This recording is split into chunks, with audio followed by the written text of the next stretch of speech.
علیکم ورحمۃ اللہ وبرکاتہ. کیا حال ہے سب کا؟ الحمدللہ. نحمده ونصلی علی رسولہ الکریم. اما بعد فاعوذ باللہ من الشیطان الرجیم. بسم اللہ الرحمن الرحیم. رب اشرح لی صدری ویسر لی امری واحلل عقدۃ من لسانی یفقہوا قولی. کوئی بھی عمل جو ہم اچھی نیت کے ساتھ شروع کرتے ہیں اس کا پھل بھی اچھا ہوتا ہے، کیونکہ جیسا بیج ڈالا جاتا ہے ویسا ہی پھل نکلتا ہے. قرآن مجید کو پڑھنے کے پیچھے بھی ہماری نیت اچھی ہونی چاہیے، اور ایک وقت میں صرف ایک نیت نہیں، کئی نیتیں ہو سکتی ہیں. تو سوال یہ پیدا ہوتا ہے کہ جب آپ قرآن پڑھ رہے ہو تو آپ کی نیت کیا ہونی چاہیے؟ نمبر 1، اللہ کی رضا.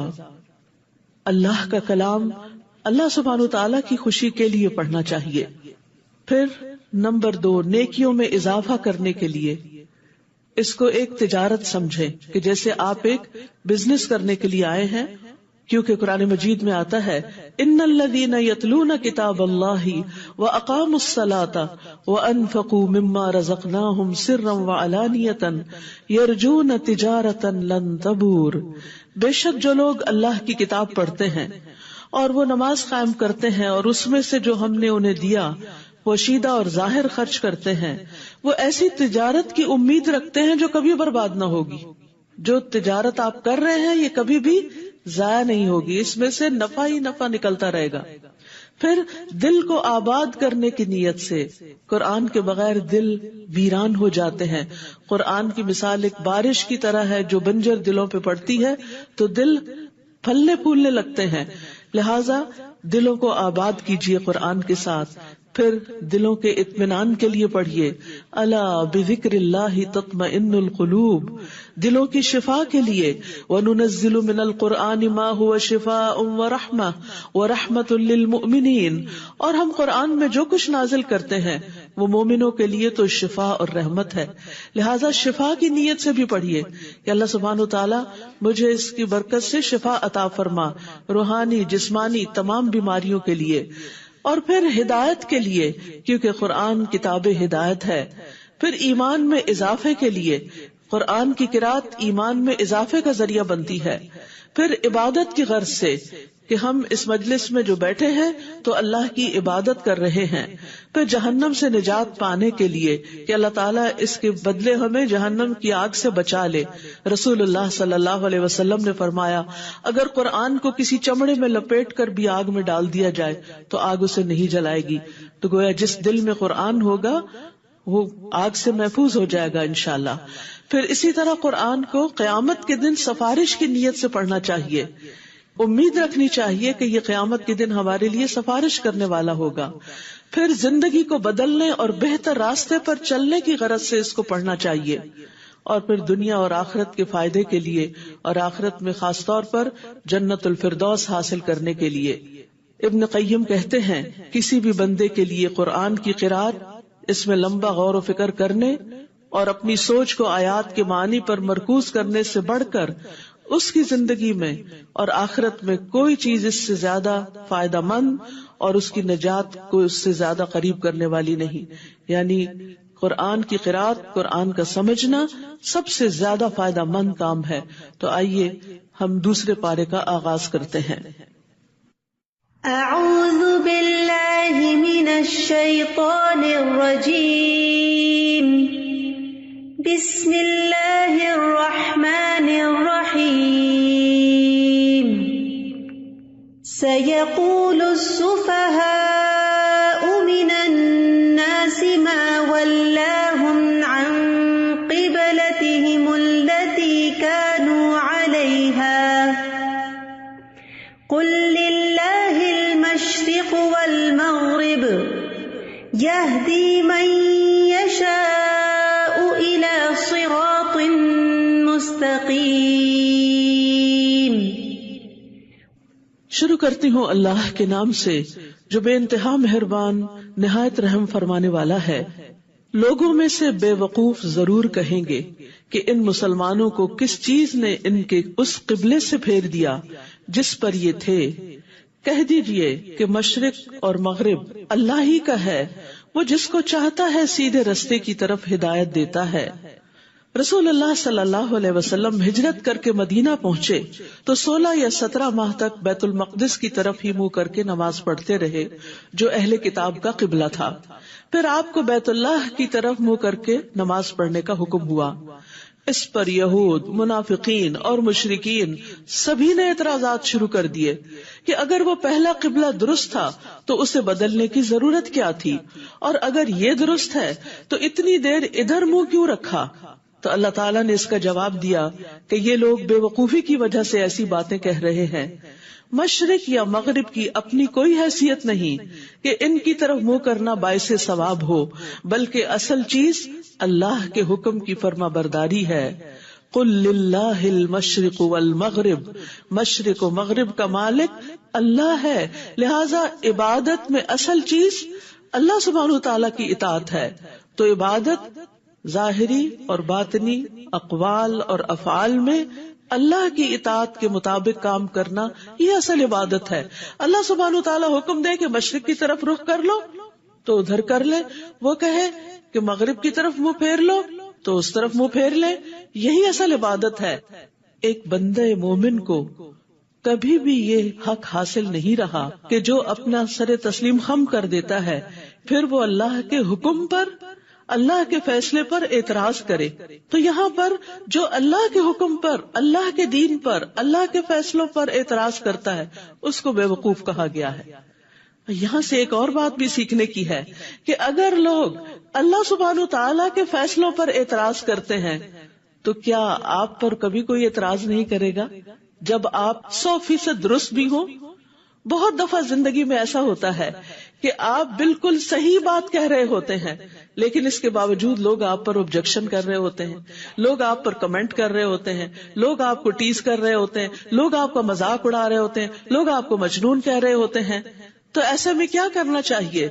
ایسی باتوں کی طرف قطعاً کوئی توجہ نہیں دینی چاہیے، اور یہ دیکھنا چاہیے کہ کیا جو کام میں کر رہی ہوں، جو طرز عمل میں نے اختیار کیا ہے، یہ طرز عمل کیا بذات خود درست ہے؟ کیا یہ اللہ تعالیٰ کے حکم کے مطابق ہے، اس کی پسند کے مطابق ہے؟ اگر ہے تو خوشی کے ساتھ اس پر جم جائیے اور لوگوں کی باتوں کی قطعاً پرواہ نہ کیجیے، اس لیے کہ جو شخص اللہ کے حکم پر اعتراض کرتا ہے وہ ناسمجھ ہے۔ اور زندگی میں بہت دفعہ ایسا ہوتا ہے کہ لوگ آپ کے حالات پر، آپ کی ذات پر طرح طرح کے تبصرے کر رہے ہوتے ہیں۔ مثلاً اگر آپ کے بچے نہیں تو کہیں گے آپ کے بچے کیوں نہیں، اگر آپ کو جاب نہیں تو آپ کی جاب کیوں نہیں، اگر کوئی فوت ہو گیا ہے تو اس کو یہ بیماری کیوں ہو گئی تھی، وغیرہ وغیرہ۔ اور بعض کمنٹس اتنے ہرٹ فل ہوتے ہیں کہ انسان کا دل چاہتا ہے کہ رو دے، لیکن اس وقت رونے کی بجائے جسٹ اگنور، اس لیے کہ یہ ناسمجھ ہیں، ان کو پتہ ہی نہیں، یہ جانتے ہی نہیں۔ ہمیں اپنی زندگی پر خود مطمئن ہونا چاہیے۔ اگر ہم خود کوئی غلط کام نہیں کر رہے تو پھر ہمیں پشیمان نہیں ہونا چاہیے اور اپنا کام کرتے چلے جانا چاہیے، کیونکہ اسی میں کامیابی ہے کہ انسان صحیح ڈائریکشن اختیار کرے اور اس کی طرف زندگی بھر چلتا رہے، چاہے قدم بقدم چلے یا دوڑ لگا دے، کیونکہ اصل چیز ہے اللہ کی رضا کو پانا۔ تو جو شخص لوگوں کی باتوں سے بے نیاز ہو کر نیکی کا کام کرتا ہے وہی نیکی کے کام پر استقامت اختیار کرتا ہے۔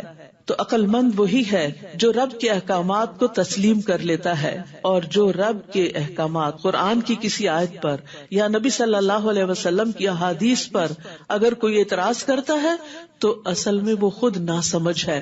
تو کیا آپ ناسمجھ کی باتوں کو اہمیت دیں گے اللہ رب العزت کی بات کے مقابلے میں؟ ہرگز نہیں۔ آپ کی عقل مندی یہی ہے کہ اللہ کی بات پر استقامت اختیار کریں۔ پھر فرمایا وَكَذَلِكَ جَعَلْنَاكُمْ أُمَّةً وَسَطًا، اور اسی طرح ہم نے تمہیں امت وسط بنا دیا۔ وسط کا ایک معنی بہتر بھی ہوتا ہے، ایک بہترین امت بنایا تاکہ تم لوگوں پر گواہ ہو جاؤ اور رسول تم پر گواہ ہوں، یعنی جو تمہارے پاس علم ہے اس کی بنا پر تم باقی تمام لوگوں کے معاملات پر ایک ایسی نظر رکھو کہ کیا صحیح ہے اور کیا نہیں۔ اور قیامت کے دن بھی امت محمد صلی اللہ علیہ وسلم کی گواہی ہوگی. اور پہلے جس قبلے یعنی بیت المقدس پر آپ تھے اسے ہم نے اس لیے مقرر کیا تھا تاکہ ہم معلوم کریں کہ کون رسول کی پیروی کرتا ہے. یہ تو ایک ٹیسٹ تھا، یہ تو ایک امتحان تھا. اور کون اپنی ایڑیوں کے بل پھر جاتا ہے. جیسے زندگی میں حالات تبدیل ہوتے ہیں نا، یہ ایک امتحان ہوتا ہے. کبھی خوشحالی ہوتی ہے اور کبھی بدحالی ہوتی ہے، کبھی صحت ہوتی ہے اور کبھی بیماری ہوتی ہے، کبھی مشغولیت ہوتی ہے اور کبھی فراغت ہوتی ہے. یہ سب امتحان کے مختلف رنگ ہیں. مومن ہر ایک چیز کو ایک امتحان لیتا ہے کیونکہ اس کی ساری زندگی ہی ایک امتحان ہے. الذی خلق الموت والحیات لیبلوکم ایکم احسن عملا، کہ اس نے زندگی اور موت کو اس لیے بنایا کہ تمہیں آزما کر دیکھے کہ تم میں اچھے کام کون کرتا ہے، احسن عمل کون کرتا ہے. تو اصل ضرورت اس بات کی ہے کہ ہم احسن عمل کریں، چاہے موسم کوئی بھی ہو، حالات کیسے بھی ہوں. اور احسن عمل کی دو بڑی شرائط ہیں، نمبر 1 اخلاص اور نمبر 2 رسول صلی اللہ علیہ وسلم کی پیروی. تو یہاں پر یہی تو امتحان لیا گیا کہ رسول اللہ صلی اللہ علیہ وسلم کے پیچھے کون جاتا ہے. کہ آپ نے اپنے قبلے کا رخ پھیر لیا تو کون کون ہے جو بغیر کچھ سوال کیے، اعتراض کیے آپ کے پیچھے مڑتا چلا جا رہا ہے کہ آپ کو فالو کرنا ہے، آپ کا اتباع کرنا ہے. اور کون اپنی ایڑیوں کے بل پھر جاتا ہے کہ بھلا یہ کیا ہوا. کس کے ذہن میں سوال اٹھے اور سوال اعتراض بنے اور اعتراض مخالفت بنی اور وہ حق سے پھر گیا. تو اس لیے یہ ایک بہت بڑا امتحان ہوتا ہے. اور بے شک یہ بات یعنی قبلے کی تبدیلی بہت بھاری ہے. یعنی انسان کے لیے چینج مینجمنٹ ایک بڑا مشکل کام ہوتا ہے. تبدیلی کسی بھی چیز میں جب ہوتی ہے تو انسان پہ گراں گزرتی ہے. چاہے کسی جگہ کو تبدیل کرنا ہو، چاہے کسی کام کو تبدیل کرنا ہو، ایک جاب سے دوسری جاب. کیونکہ انسان جب ایک ہی کام روز کرتا رہتا ہے، بار بار کرتا رہتا ہے، تو ایک کمفرٹ زون میں آ جاتا ہے اور اس میں اس کو سہولت ہو جاتی ہے، وہ آٹو پہ آ جاتا ہے. لیکن جب اس کو وقت میں تبدیلی کرنی پڑے یا حالات میں، تو پھر اس کو مشکل پیش آتی ہے.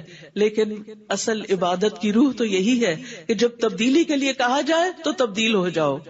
تو یہ قبلے کی تبدیلی بہت بھاری ہے، سوائے ان لوگوں کے جنہیں اللہ نے ہدایت بخشی. اور اللہ ایسا نہیں کہ تمہارے ایمان کو ضائع کر دے. یہاں ایمان سے مراد نماز ہے. نماز کو ایمان کہا گیا کیونکہ لوگوں کے دل میں یہ خیال پیدا ہوا تھا کہ جو نمازیں ہم نے دوسرے قبلے کی طرف رخ کر کے پڑھی تھی وہ ضائع تو نہیں ہو گئی. تو انہیں بتایا گیا کہ نہیں، اللہ تعالیٰ نے تمہاری پچھلی عبادات کو قبول کر لیا کیونکہ وہ بھی تم نے اللہ کے حکم کے مطابق ہی کی تھی. بے شک اللہ تو لوگوں پر بہت شفقت کرنے والا، نہایت رحم کرنے والا ہے. یعنی یہ اللہ تعالیٰ کی صفات ہیں. اور رأفت جو ہے، رؤوف کا لفظ جو ہے یہ رأفت سے ہے.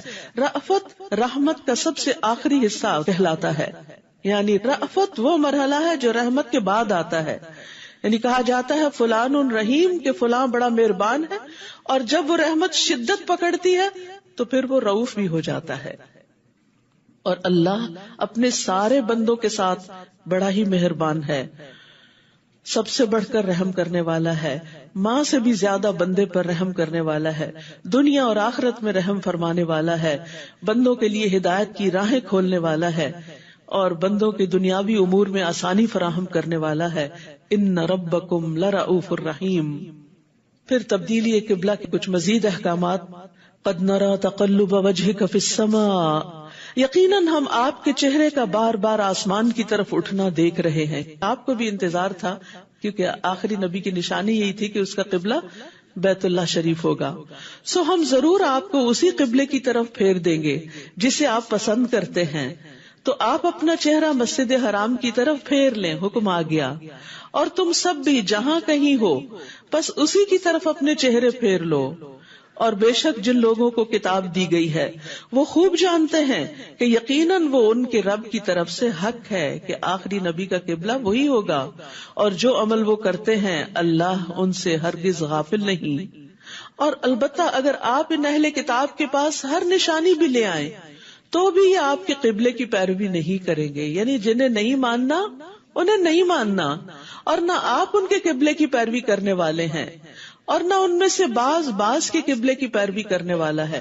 کیونکہ یہود صخرہ کی طرف رخ کرتے تھے اور نصارہ مشرقی حصے کی طرف رخ کیا کرتے تھے عبادت میں. فرمایا کہ ان کا تو اپنا قبلہ بھی مختلف ہے تو تم پر اعتراض کیوں؟ اور اگر آپ نے ان کی خواہشات کی پیروی کی باوجود اس کے کہ آپ کے پاس علم آ چکا تو یقیناً آپ تب ظالموں میں سے ہو جائیں گے. تو یاد رکھیے علم آنے کے بعد خواہشات کی پیروی کرنا اپنی جان پر ظلم کرنا ہے.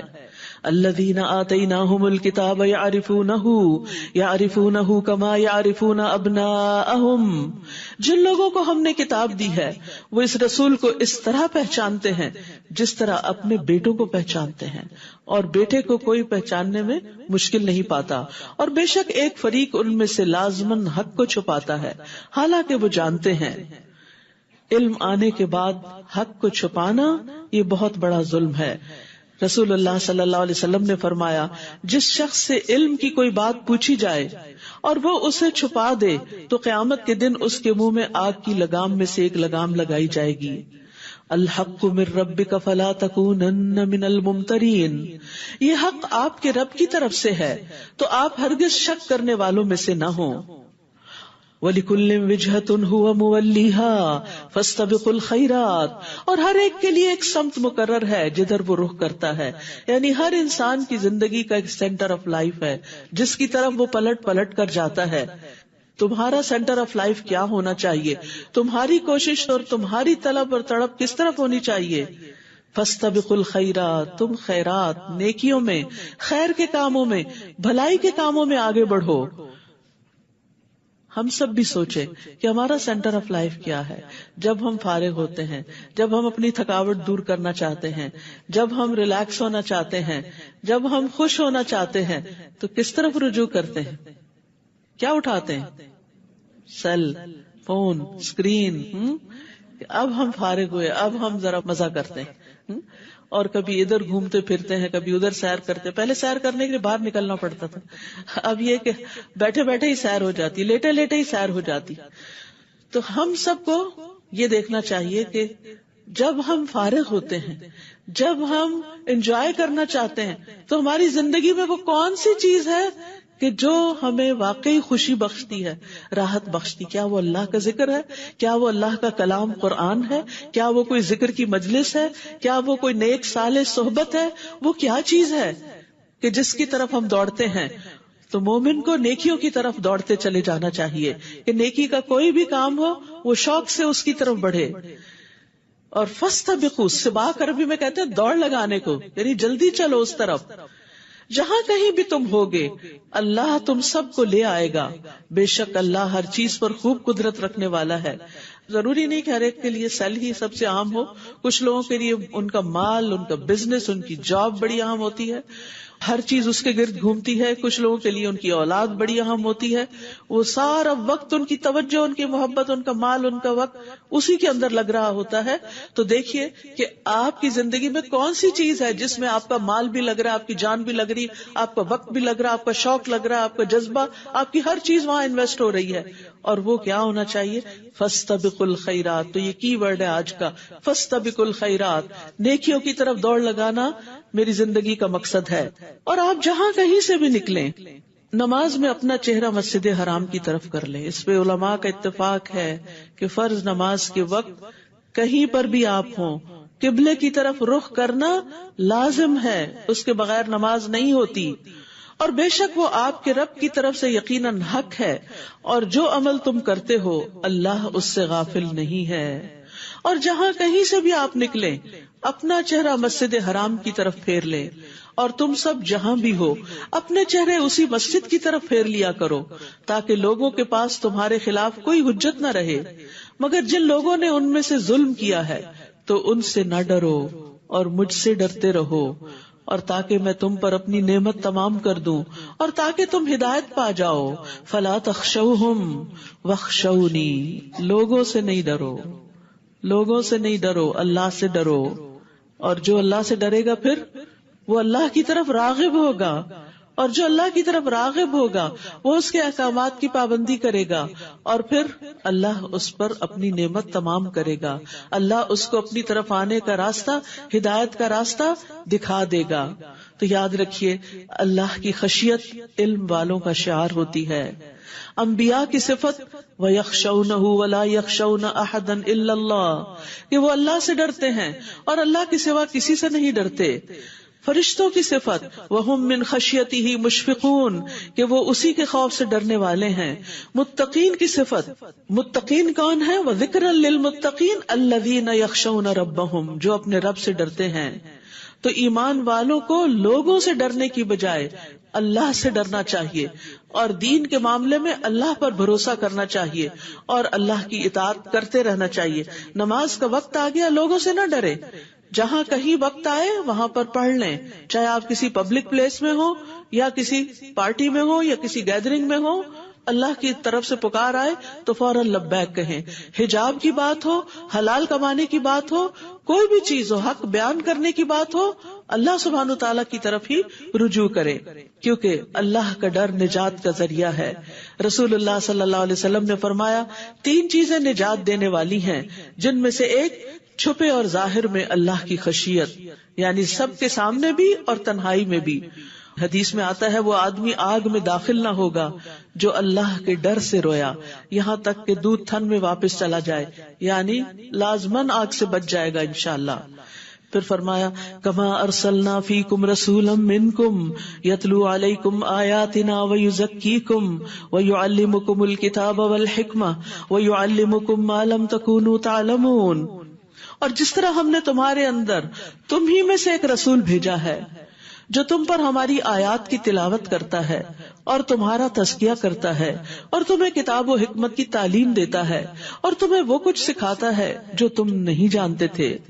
تو اللہ سبحانہ وتعالیٰ نے مومنوں کی ہدایت کے لیے ان کے اندر ایک رول ماڈل بھیجا، ایک رسول بھیجا جو 4 کام کرتا ہے: آیات کی تلاوت، تزکیہ، کتاب و حکمت کی تعلیم۔ لہذا آپ کے امتی ہونے کی حیثیت سے یہی ہمارا مشن بھی ہونا چاہیے کہ ہم اللہ کی کتاب کو پڑھیں بھی، پڑھائیں بھی، اللہ کے رسول صلی اللہ علیہ وسلم کی حکمت کے ساتھ بھی بہترین معاملہ کریں، اور پھر ان سب چیزوں کے پڑھنے پڑھانے کا مقصد کیا ہو، یعنی تلاوت برائے تلاوت نہ ہو، تعلیم برائے تعلیم نہ ہو، بلکہ مقصود آؤٹ کم تزکیہ ہو کہ انسان ظاہر اور باطن میں سنور جائے۔ تزکیہ سنوارنے کے عمل کو کہتے ہیں کہ انسان پہلے سے زیادہ مینر فل ہو جائے، اس کے اندر بہترین اخلاق آ جائے، اس کا کردار چمک اٹھے، وہ ایک بہترین انسان بن جائے جو لوگوں کے لیے خیر کا باعث ہو۔ فاذکرونی اذکرکم واشکروا لی ولا تکفرون، بس تم میرا ذکر کرو، میں تمہارا ذکر کروں گا، تم مجھے یاد رکھو، میں تمہیں یاد رکھوں گا، اور تم میرا شکر ادا کرو اور میری ناشکری نہ کرو۔ ایمان والوں کو کیا حکم ہے؟ واذکروا اللہ کثیرا لعلکم تفلحون، اور اللہ کو کثرت سے یاد کرو تاکہ تم فلاح پاؤ، کامیاب ہو جاؤ۔ یاد رکھیے اللہ کا ذکر جو ہے وہ ہر چیز سے بہتر چیز ہے۔ بہترین عمل یہ ہے کہ انسان جب دنیا سے رخصت ہو تو اس کی زبان پر اللہ ہی کا ذکر ہو، اللہ کے ساتھ جب ملاقات ہو، انسان موت کے وقت میں جب اللہ کی طرف جا رہا ہو تو ذکر کرتا ہوا جائے، اللہ کو یاد کرتا ہوا جائے۔ اور اللہ تعالیٰ فرماتے ہیں میں اپنے بندے کے ساتھ ہوتا ہوں جب تک وہ مجھے یاد کرتا ہے اور میری یاد میں اپنے دونوں ہونٹ ہلاتا رہتا ہے۔ اور یہ بھی یاد رکھیے کہ جس طرح کا ذکر ہم کریں گے ویسا ہی ذکر ہمارا بھی ہوگا۔ ذکر سے انسان کا ایمان بھی بڑھتا ہے، اللہ کا قرب بھی بڑھتا ہے، اللہ کی محبت بھی بڑھتی ہے، اللہ کی خشیت بھی بڑھتی ہے، بے شمار فائدے ہیں اس کے۔ اور اس کی بہترین شکل نماز ہے۔ یا ایھا الذین آمنوا، اے لوگو جو ایمان لائے ہو، استعینوا بالصبر والصلاۃ، صبر اور نماز کے ساتھ مدد طلب کرو۔ ان اللہ مع الصابرین، بے شک اللہ صبر کرنے والوں کے ساتھ ہے۔ ذکر اور شکر کے بعد یہاں پر صبر کا ذکر آیا ہے۔ جس انسان کی زندگی میں یہ 3 چیزیں شامل ہو جائیں وہ خوشحال ترین انسان ہے۔ ذکر، شکر، صبر۔ ذکر اللہ کی یاد، شکر اللہ کی نعمتوں پر محبت کا رویہ، بہترین عملی رویہ، اور مشکلات آنے پر صبر کا رویہ، اور ان سب چیزوں میں مددگار ہوتی ہے نماز. ان اللہ مع الصابرین، بے شک اللہ صبر کرنے والوں کے ساتھ ہے، ایسے لوگوں کو اللہ کی مدد حاصل ہوگی. ولا تقولوا لمن يقتل في سبيل الله اموات بل احياء ولكن لا تشعرون. سب سے زیادہ صبر انسان موت کے صدمے پر کرتا ہے، اور کرنا چاہیے، کیونکہ موت کے بعد پھر کچھ واپس نہیں آتا. تو یہاں پر شہادت کی بات کی گئی کہ جو لوگ اللہ کے راستے میں مارے جائیں انہیں مردہ نہ کہو. یعنی صبر کرنے کے لیے اصل میں چاہیے کیا ہوتا ہے؟ سب سے پہلے اپنی سوچ بدلنی ہوتی ہے. جب آپ کی تھنکنگ پازیٹیو ہو جاتی تو آپ کو صبر کرنا آ جاتا ہے. آپ کسی بھی حادثے، کسی بھی مصیبت کا مثبت رخ جب دیکھنے لگتے ہیں، اس میں خیر تلاش کرنے لگتے ہیں، تو آپ کا دل ٹھہر جاتا ہے، آپ کو صبر آ جاتا ہے. اسی لیے یہاں پر اللہ کے راستے میں موت کو زندگی کہہ کے، موت کو زندگی کا بالکل الٹ بات، تو اس سے صبر دلایا گیا، صبر کے لیے کلو دیا گیا. وہ زندہ ہیں، یعنی جو لوگ اللہ کی خاطر اپنی جان دے دیں وہ مرتے نہیں ہوتے، وہ زندہ ہیں. لیکن تم شعور نہیں رکھتے، تمہیں یہ بات سمجھ نہیں آتی کہ موت زندگی کیسے ہو سکتی ہے. اور یاد رکھو، صبر تو زندگی بھر کرتے ہی رہنا پڑے گا، کیونکہ زندگی میں آزمائشیں آئیں گی. کون کون سی آزمائشیں؟ وَلَنَبْلُوَنَّكُمْ بِشَيْءٍ مِّنَ الْخَوْفِ وَالْجُوعِ وَنَقْصٍ مِّنَ الْأَمْوَالِ وَالْأَنفُسِ وَالثَّمَرَاتِ وَبَشِّرِ الصَّابِرِينَ. اور ہم تمہیں خوف اور بھوک اور مالوں اور جانوں اور پھلوں کی کمی میں سے کسی نہ کسی چیز کے ساتھ ضرور بس ضرور آزمائیں گے، اور صبر کرنے والوں کو خوشخبری دے دیجئے. یعنی کبھی خوف ہوگا جیسے دشمن کا خوف، فیوچر کا خوف، کبھی بھوک ہوگی کہ انسان کی کوئی جاب چلی جائے، کبھی فاقہ ہو جائے، کبھی مال کا نقصان ہو جائے، کبھی اولاد یا کسی جان کا نقصان ہو جائے، یعنی کوئی فوت ہو جائے عزیز پیارا. اور پھل تو ہر چیز کا آؤٹ کم ہوتا ہے کہ انسان کی ساری زندگی کی محنت کبھی اس کے سامنے برباد ہو جائے. پھل ہوتا ہے کسی بھی کام محنت کے بعد جو آخری نتیجہ ہوتا ہے، یعنی ساری زندگی ایک چیز پر کام کیا اور جب آخری نتیجہ آیا تو اس کا پھل کھانا نصیب نہ ہوا، تو وہ انسان کے لیے بڑا تکلیف دہ مرحلہ ہوتا ہے. تو اس سے بھی آزمائش ہو سکتی ہے. مثلاً والدین نے اپنے بچے کو بچپن سے بہت اچھی تربیت دی، پڑھایا لکھایا، اس کو ہر طرح کے قابل بنایا. جب وہ بڑا ہوا، اس کی بہترین جاب لگ گئی کہ اچانک ایکسیڈنٹ میں فوت ہو، تو پھل چلا گیا. یعنی وہ محنتوں کا پھل تھا. اولاد سب سے بہترین پھل ہوتی ہے انسان کا، بہترین کمائی ہوتی ہے انسان کی. وہ چلا گیا، یہ کیا ہوا؟ پھر انسان کہتے یہ ایسا نہیں ہونا چاہیے. نہیں، آپ نے اس پر محنت کی، آپ کی محنت کا ایک لمحہ بھی ضائع نہیں ہوا. لیکن وہ تو اللہ کی امانت تھی، وہ تو جس کا تھا اس نے لے لیا، اعتراض نہیں کر سکتے. اب تو صبر کرنا ہوگا، اور جو صبر کرے گا اس کے لیے اجر ہی اجر ہے. کل قیامت کے دن صبر کرنے والوں کو اتنا بڑا اجر ملے گا کہ انسان اس کا اندازہ بھی نہیں کر سکتا. انما یوفی الصابرون اجرہم بغیر حساب. اس وقت انسان کہے گا کاش دنیا میں سارے بیٹے چلے جاتے. ایسا کہنا تو نہیں چاہیے، لیکن جب وہ اجر دیکھتا ہے انسان تو پھر سوچتا ہے کہ یہ کیا، میں کیا سمجھتا تھا، میں کس بھول میں تھا کہ وہ ضائع ہو گیا، وہ میری آنکھوں سے اوجھل ہوا تو کہیں ختم ہو گیا. نہیں، وہ اللہ نے اجر کی شکل میں سمیٹ لیا. لیکن شرط یہ ہے کہ اگر تم نے صبر کیا. تو یاد رکھیے کہ ہر انسان کی آزمائش ہوتی ہے کسی نہ کسی چیز سے. ہر شخص کبھی خوف کا شکار ہوتا ہے، جیسے موسیٰ خوف کا شکار ہوئی موسیٰ علیہ السلام کو دریا میں بہا کر. تمام انبیاء کسی نہ کسی طرح، جیسے موسیٰ علیہ السلام بنی اسرائیل کو لے کر نکلے تھے تو ڈر گئے سارے کے سارے. انا لمدرکون، فرعونی آگے ہمارے پیچھے مار ڈالیں گے ہمیں، اب تو ہم پھنس گئے، آگے دریا ہے پیچھے دشمن ہے. تو ایسی سچویشن زندگی میں آتی رہتی ہیں، لیکن صبر کرنے والوں کے لیے خوشخبری ہے، اس میں خیر کثیر ہے، بے حساب اجر ہے، مغفرت ہے. کون ہے صبر کرنے والے؟ صبر کا اظہار کیسے ہوگا؟ صبر کا اظہار رویے سے بھی ہوگا، صبر کا اظہار باتوں سے بھی ہوگا. سب سے پہلا جملہ جو منہ سے نکلنا چاہیے مصیبت آنے پر یا مصیبت کی یاد آنے پر، کیونکہ بعض اوقات مصیبتوں کی یادیں بڑی ستاتی ہیں، تکلیف دہ لمحے بہت ستاتے ہیں. تو ایسے موقع پر انا للہ و انا الیہ راجعون. الذین اذا اصابتهم مصیبۃ قالوا انا للہ و انا الیہ راجعون. وہ لوگ کہ انہیں جب کوئی مصیبت پہنچتی ہے تو کہتے ہیں کہ بے شک ہم اللہ ہی کے لیے ہیں اور بے شک ہم اسی کی طرف لوٹ کر جانے والے ہیں. یاد رکھیے جب انسان آخرت کو یاد کر لیتا ہے نا تو مصیبتیں ہلکی ہو جاتی. انا الیہ راجعون. بیٹا چلا گیا, ہم بھی جانے والے ہیں, ہم بھی تو جا رہے ہیں, ہم کتنے دن اور ہیں, وہ آگے چلا گیا, ہم پیچھے سے آ رہے ہیں, بس اتنی سی بات ہے. انا الیہ راجعون. یعنی جن لوگوں نے بھی آخرت کو یاد کیا, اپنی واپسی کے سفر کو یاد کیا, ان کے لیے مصیبتیں آسان ہو گئیں. اور ویسے بھی اللہ تعالیٰ اس دعا کے پڑھنے والے کو دنیا میں بھی بہترین نعم البدل عطا کرتے ہیں. اور اسی طرح اگر کسی کا چھوٹا, بڑے بچے کی تو بات میں نے کی, لیکن اگر چھوٹا سا پیارا سا منا سا بچہ فوت ہو جائے تو اللہ سبحانہ وتعالیٰ فرشتوں سے پوچھتا ہے, تم نے میرے بندے کے بیٹے کی روح قبض کر لی؟ وہ کہتے ہیں ہاں. پھر فرماتا ہے تم نے اس کے دل کا پھل لے لیا؟ وہ کہتے ہیں ہاں. تو اللہ تعالیٰ پوچھتا ہے میرے بندے نے کیا کہا؟ وہ کہتے ہیں اس نے تیری حمد بیان کی اور انا للہ و انا الیہ راجعون کہا. تو اللہ تعالیٰ فرماتا ہے میرے بندے کے لیے جنت میں گھر بنا دو اور اس کا نام بیت الحمد رکھو. تو یاد رکھیے انا للہ کے ساتھ اور کیا پڑھنا ہوتا ہے؟ الحمد للہ. الحمدللہ, اللہ میں راضی ہوں, اس پر بھی تیرا شکر ہے. نبی صلی اللہ علیہ وسلم صرف نعمت ملنے پر شکر نہیں کرتے تھے, تکلیف آنے پر بھی شکر کرتے تھے. الحمدللہ علی کل حال. اس میں بھی کوئی خیر ہے, اس میں بھی کوئی بھلائی ہے.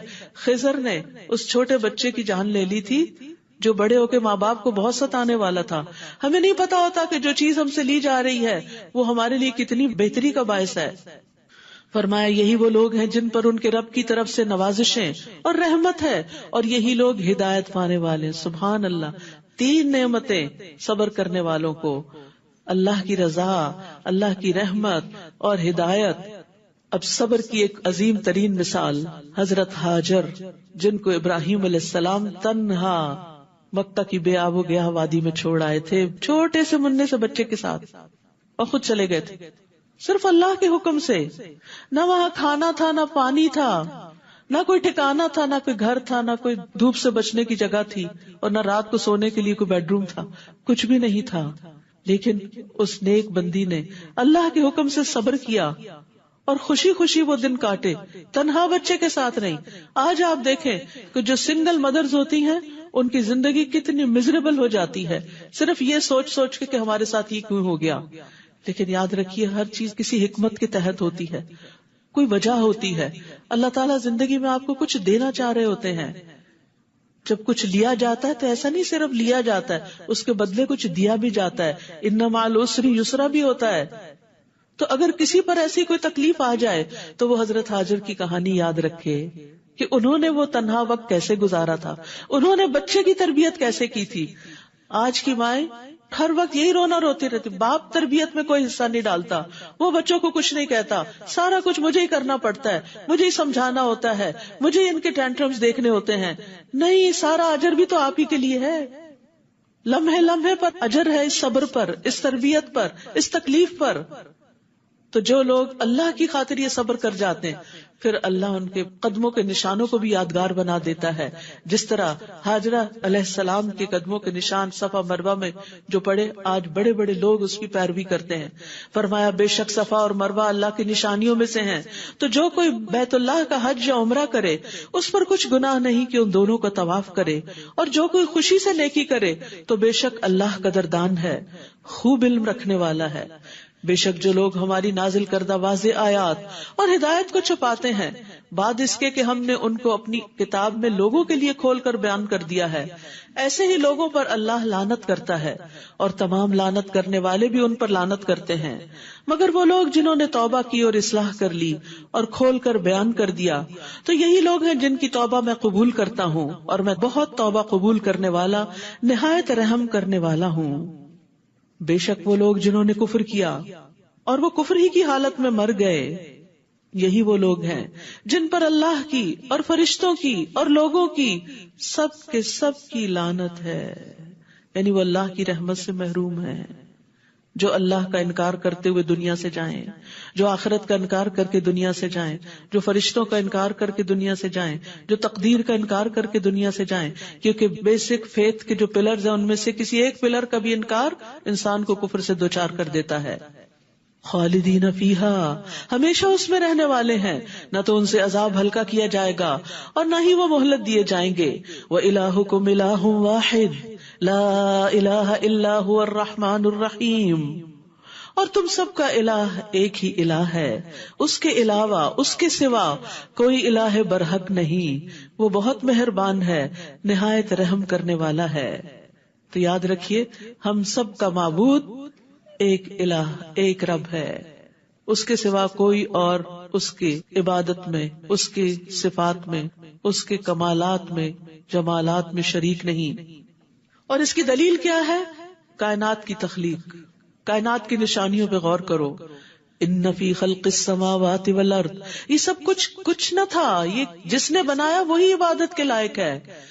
بے شک آسمانوں اور زمین کی پیدائش میں، اور رات اور دن کے ایک دوسرے کے پیچھے آنے جانے میں، اور ان کشتیوں میں جو سمندر میں ان چیزوں کو لے کر چلتی ہیں جو لوگوں کو نفع دیتی ہیں، اور اس پانی میں جس کو اللہ نے آسمان سے اتارا، پھر اس سے زمین کو اس کی موت کے بعد زندہ کیا، اور اس میں ہر قسم کے جاندار پھیلا دیے، اور ہواؤں کی گردش میں اور بادلوں میں جو آسمان اور زمین کے درمیان مسخر ہیں، پانی سے بھرے ہوئے تمہارے سر پہ نہیں گرتے۔ البتہ ان سب میں بہت سی نشانیاں ہیں ان لوگوں کے لیے جو عقل رکھتے ہیں۔ یعنی اگر کسی تک پیغمبر کی کوئی تعلیم نہ پہنچے، قرآن نہ بھی پہنچے، حدیث نہ بھی پہنچے، کوئی داعی، کوئی دعویٰ دینے والا نہ بھی پہنچے، تو یہ ساری نشانیاں دعوت دے رہی ہیں کہ ان سب کا بنانے والا جو ہے وہی عبادت کے لائق ہے، اسی کے آگے سر جھکاؤ، اسی کو یاد کرو، اسی کے لیے نماز اور اسی کے لیے قربانی اور اسی کے لیے صدقہ اور اسی کے لیے ساری نیکیاں کرو۔ تمہارے سارے کے سارے اعمال اسی کی محبت میں ہونے چاہیے۔ اور لوگوں میں سے بعض ایسے ہیں جو اللہ کے سوا دوسروں کو اس کا مد مقابل بنا لیتے ہیں اور ان سے ایسی محبت کرتے ہیں جیسی محبت اللہ سے کرنی چاہیے۔ تو یاد رکھیے مخلوق کی محبت، چاہے وہ آسمان و زمین کی ہو، چاہے وہ کسی انسان کی ہو یا کسی بت کی ہو، مخلوق کی محبت اگر حد سے بڑھ جائے اور اللہ کی محبت سے زیادہ ہو جائے تو وہ شرک فی المحبہ ہو جاتا ہے۔ تو اس سے بچنے کی ضرورت ہے، کیونکہ اللہ سبحانہ وتعالیٰ فرماتے ہیں والذین آمنوا اشد حبا للہ، اور وہ جو ایمان لائے وہ اللہ کی محبت میں سب سے زیادہ شدید ہیں، سب سے آگے ہے اللہ کی محبت میں۔ اپنے دلوں کا جائزہ لیجئے، اپنے اندر جھانک کر دیکھیے کہ آپ کی زندگی میں سب سے زیادہ اہم کون ہے، آپ سب سے زیادہ کس کو یاد کرتے ہیں، آپ سب سے زیادہ کس کے ساتھ بات کر کے خوش ہوتے ہیں، آپ سب سے زیادہ کس پہ بھروسہ کرتے ہیں، کس کے سپرد اپنے معاملات کرتے ہیں۔ جب آپ پر کوئی تکلیف آتی ہے تو آپ کس کو یاد کرتے ہیں، جب آپ کو کوئی خوشی ملتی ہے تو سب سے پہلے کس کو یاد کرتے ہیں، جب آپ کو کوئی مال ملتا ہے تو سب سے پہلے کس کے لیے نکالتے ہیں، کس کے لیے جمع کرتے ہیں، کس کے لیے صدقہ خیرات کرتے ہیں۔ تو جس کے لیے آپ یہ سب کچھ کرتے ہیں وہی آپ کا محبوب ہے اور وہی آپ کا معبود ہے۔ جو سب سے بڑا محبوب ہوتا ہے وہی اصل میں معبود ہوتا ہے۔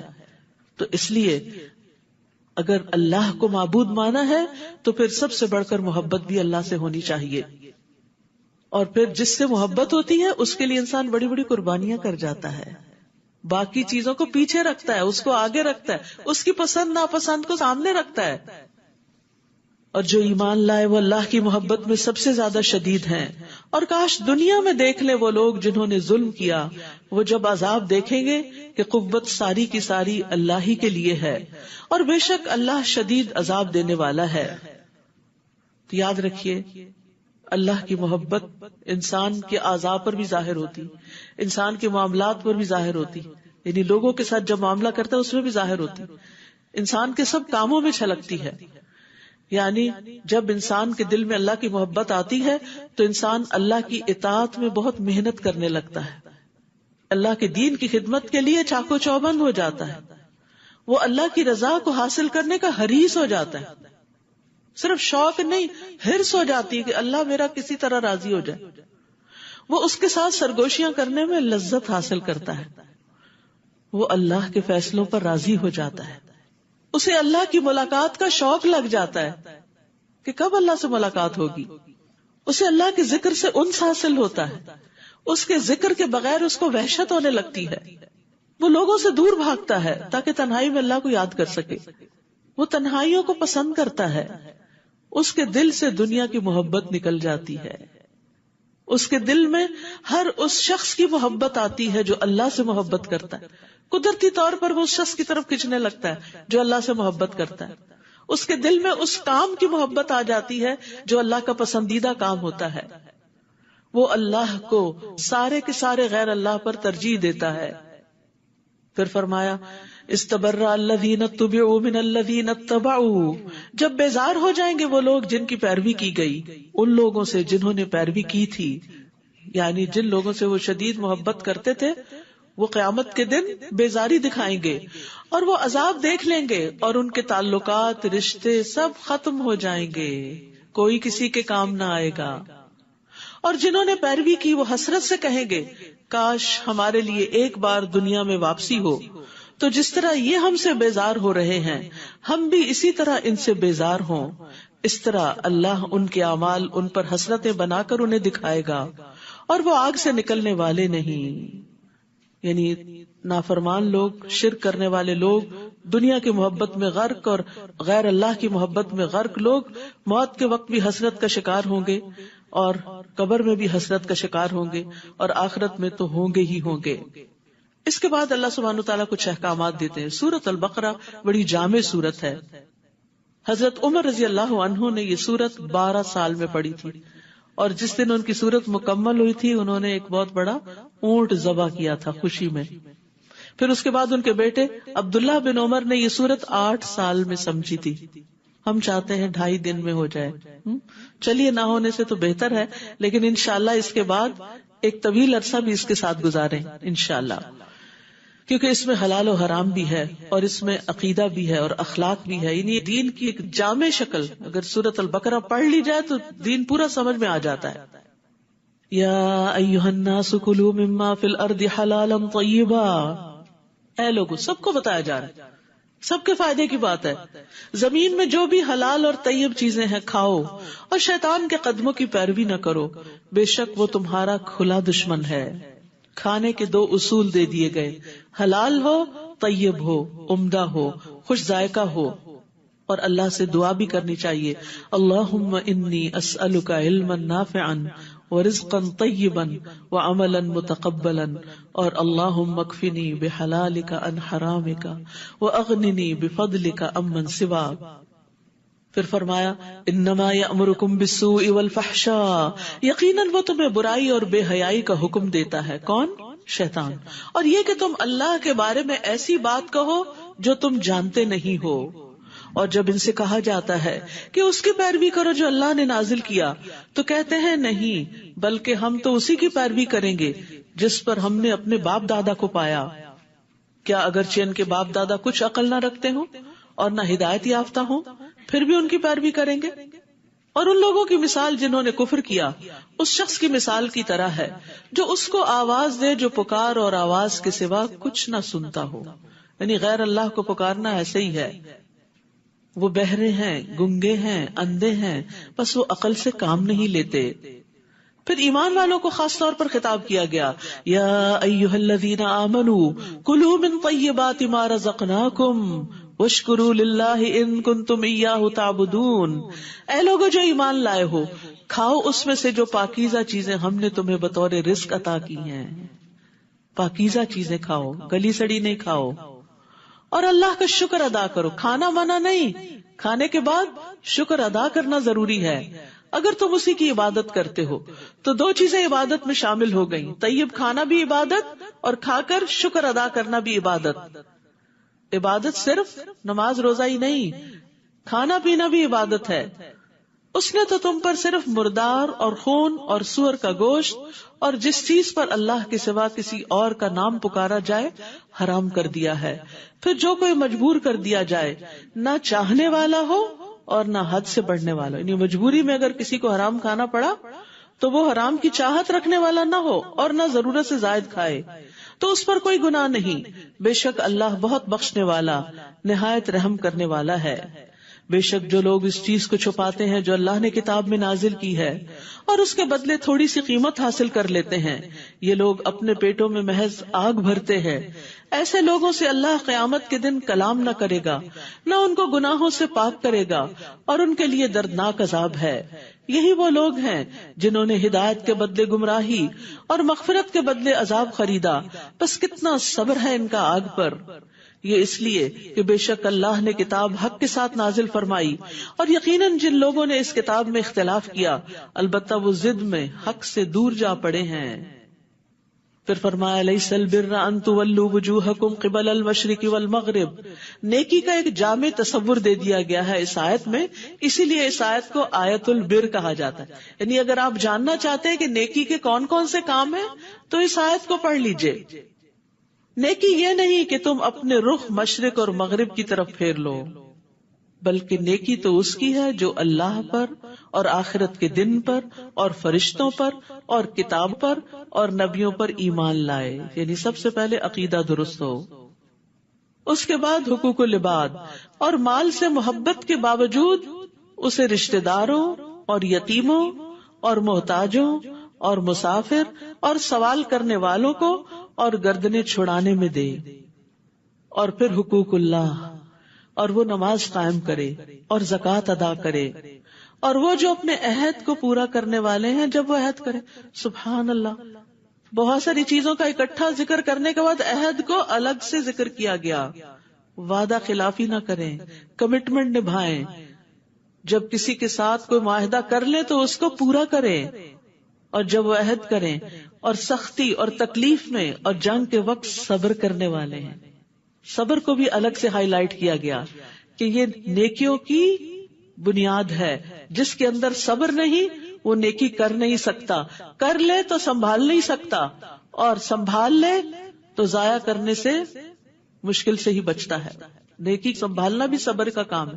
ورنہ ہم کیا کرتے ہیں، کوئی اچھا سا کام کر کے کرتے اللہ کے لیے، پھر کسی نہ کسی طرح مینشن کر کے لوگوں کو بتاتے ہیں تاکہ یہ ہمیں واہ واہ کرے، ایسے ضائع کر بیٹھتے ہیں.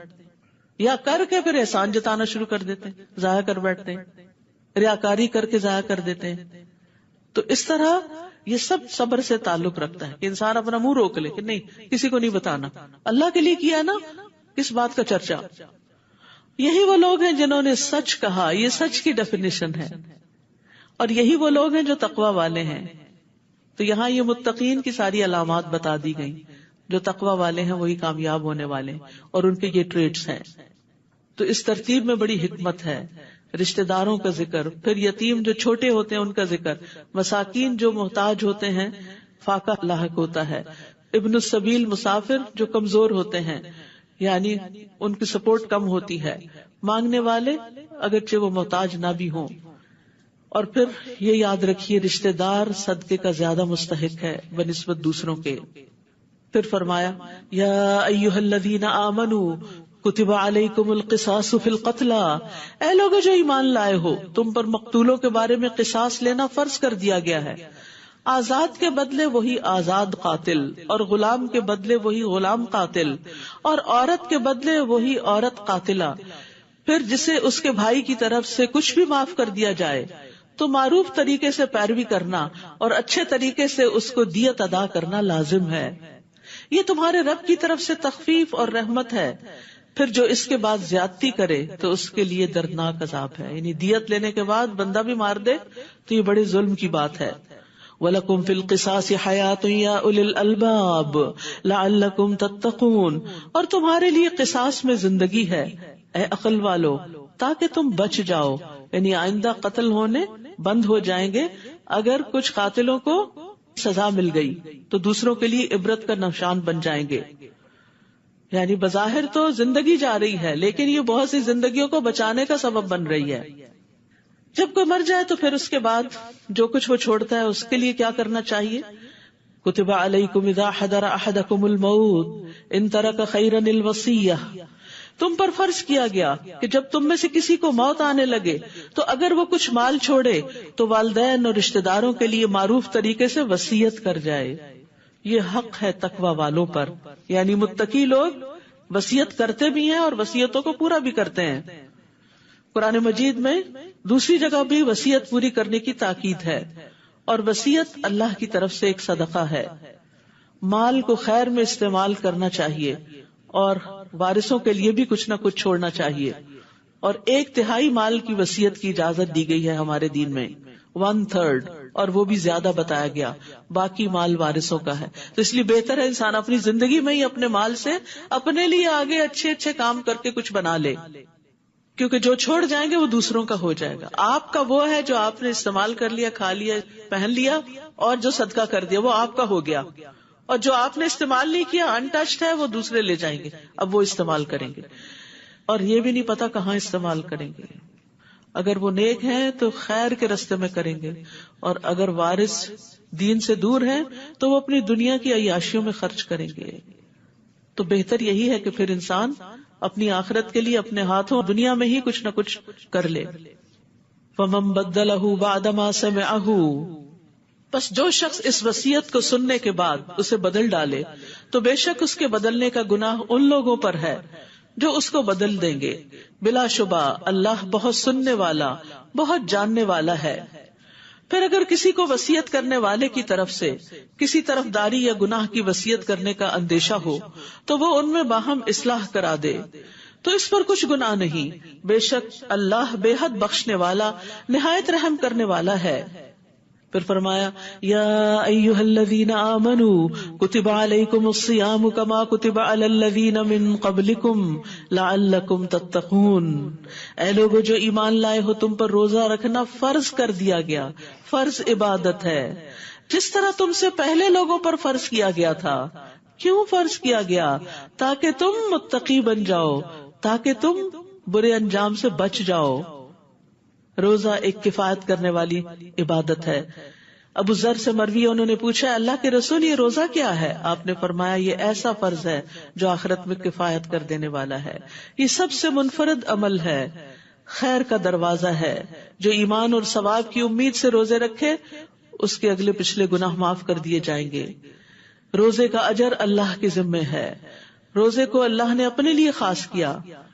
اور پھر یہ کہ روزہ تقوی پیدا کرنے میں ایک بہت اہم کردار ادا کرتا ہے، اور جس کے اندر تقوی آ جاتا ہے اس کے سارے کام آسان ہو جاتے ہیں. من یتق اللہ یجعل لہ من امرہ یسرا، اللہ اس کے کام آسان کر دے گا. تو روزے سے تقوی، تقوی سے آسانی. یاد رکھیے گا یہ آئندہ جو روزے آنے والے ہیں ان میں خوشی خوشی روزہ رکھنے کا سوچیں. سارا سال نہیں ہے، فکر نہیں کیجئے، بس ایک ہی مہینہ ہے، 11 مہینے چھٹی ہے. ایام معدودات، گنتی کے چند دن ہیں. پھر جو کوئی تم میں سے بیمار ہو یا سفر پر ہو تو دوسرے دنوں سے تعداد پوری کر لے. گنتی پوری کرنا لازم ہے. قضا روزے رکھنے ضروری ہیں اگر بیماری یا سفر کی حالت میں، چاہے مینسز ہیں، چاہے نفاس ہے، کچھ بھی ہے. اور جو لوگ مشکل سے روزہ رکھنے کی طاقت رکھتے ہوں وہ ایک مسکین کا کھانا فدیہ دے دیں. بس جو کوئی خوشی سے نیکی کرے تو وہ اسی کے لیے بہتر ہے. ایک وقت کا کھانا لازم ہے، 2 وقت کا دے دیں تو بہت اچھا ہے. اور یہ کہ تم روزہ رکھو تمہارے حق میں یہ بہتر ہے، یعنی ڈر کے روزہ چھوڑ کے فدیے کی طرف نہیں جاؤ، بلکہ روزہ رکھو، یہ تمہیں زیادہ فائدہ دے گا. ہو سکتا ہے وہ بیماری ہی چلی جائے جس کے ڈر سے تم روزہ چھوڑ رہے ہو. اگر تم علم رکھتے ہو تو انسان بہت سے غلط کام کر جاتا ہے لا علمی سے. تو اللہ نے جب علم دے دیا تو پھر اللہ کے حکم پر عمل کرو گے تو فائدے ہی فائدے ہوں گے. شہر رمضان الذی انزل فیہ القرآن، رمضان کا مہینہ وہ ہے جس میں قرآن نازل کیا گیا. رمضان کی امپورٹنس قرآن کی وجہ سے ہے. تو پھر قرآن کی فضیلت کیا ہوگی، خود قرآن کی برکت کیا ہوگی، اور اس سے ملنے والی رحمتیں کیا ہوں گی کہ جس کی وجہ سے اللہ نے ایک مہینے کو اتنی امپورٹنس دی، اس رات کو جو لیلۃ القدر ہے اتنی زیادہ اہمیت دی. ہدایت ہے لوگوں کے لیے اور روشن دلائل ہے ہدایت اور حق کو باطل میں فرق کرنے کے لیے. تو جو کوئی تم میں سے اس مہینے کو پائے اسے چاہیے کہ اس کے روزے رکھے، اور جو بیمار یا سفر میں ہو تو دوسرے دنوں سے تعداد پوری کر لے. اللہ تمہارے لیے آسانی چاہتا ہے اور وہ تمہارے لیے تنگی کا ارادہ نہیں رکھتا. اور تاکہ تم تعداد پوری کرو، یعنی رمضان میں روزے نہیں رکھ سکتے، بڑی مشکل ہو گئی، کوئی بات نہیں، چھوڑ دو، بعد میں رکھ لینا، یہ ہے آسانی. لیکن گنتی پوری کرنا، ڈنڈی نہیں مارنا. اور تاکہ تم اس پر اللہ کی بڑائی بیان کرو کہ سبحان اللہ، ہمارا رب کتنا عظیم ہے جس نے ہمیں یہ سہولتیں دے رکھی ہیں.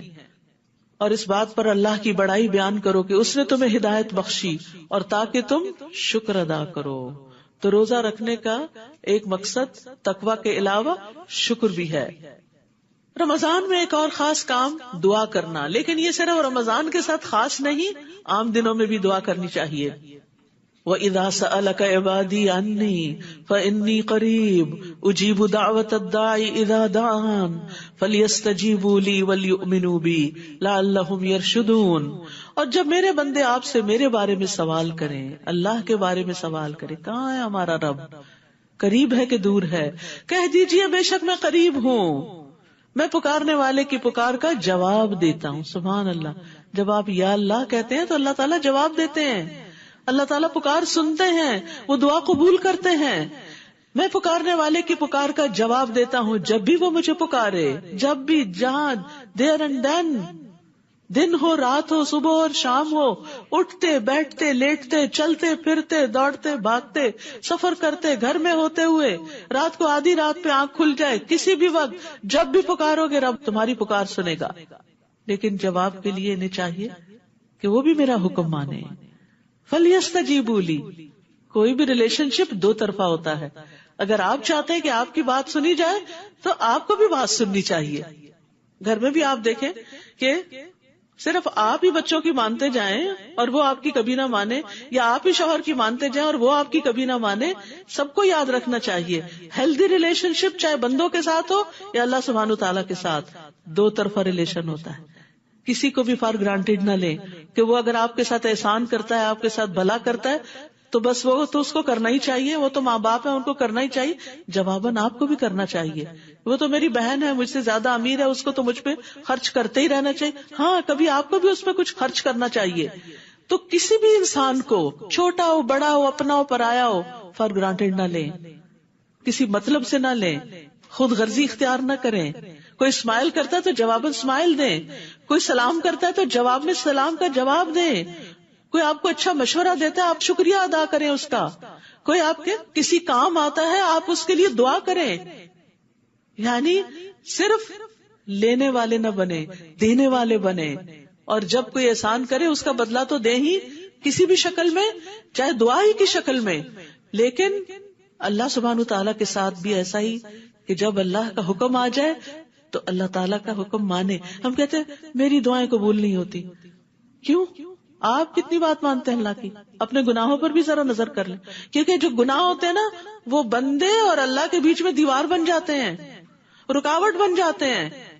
بندے کا دل اللہ کی طرح مائل نہیں ہوتا اور پھر بعضوں کا دعائیں بھی قبول نہیں ہوتی. اللہ سبحانہ تعالیٰ کیا چاہتا ہے؟ یہ بندہ کچھ عرصہ اور ذرا مشکل میں رہے تاکہ یہ اس گناہ کو چھوڑے، ریئلائز کرے اور پھر اس کی دعا سنی جائے. تو اس لیے بہت ضروری ہے کہ ہم اگر چاہتے ہیں کہ ہم مستجاب الدعوات ہو جائیں تو پھر فَلْيَسْتَجِيبُوا لِي، اللہ کی بات مانیں اور اللہ کے احکامات کی پیروی کریں. فرمایا وَلْيُؤْمِنُوا بِي، اور مجھ پر ایمان رکھیں، اعتماد کریں. لَعَلَّهُمْ يَرْشُدُونَ، تاکہ وہ ہدایت پا جائیں. تو یاد رکھیے رمضان آ رہا ہے اور اس میں خوب خوب دعائیں کرنی ہیں، کیونکہ 3 آدمیوں کی دعا رد نہیں کی جاتی، ان میں سے ایک روزے دار کی، یہاں تک کہ وہ افطار کر لے. رمضان کے ہر دن اور رات دعا قبول ہوتی. دعاؤں کی لسٹ بنا لیں، اس وقت بھول جاتی. جب آپ بڑے خشوع میں بیٹھتے ہیں نا دعا کریں، کون سی کریں ذہن سے نکل جاتا ہے، آگے پیچھے آپ پریشان رہتے ہیں، دعا کے وقت وہ پریشانی بھول جاتی.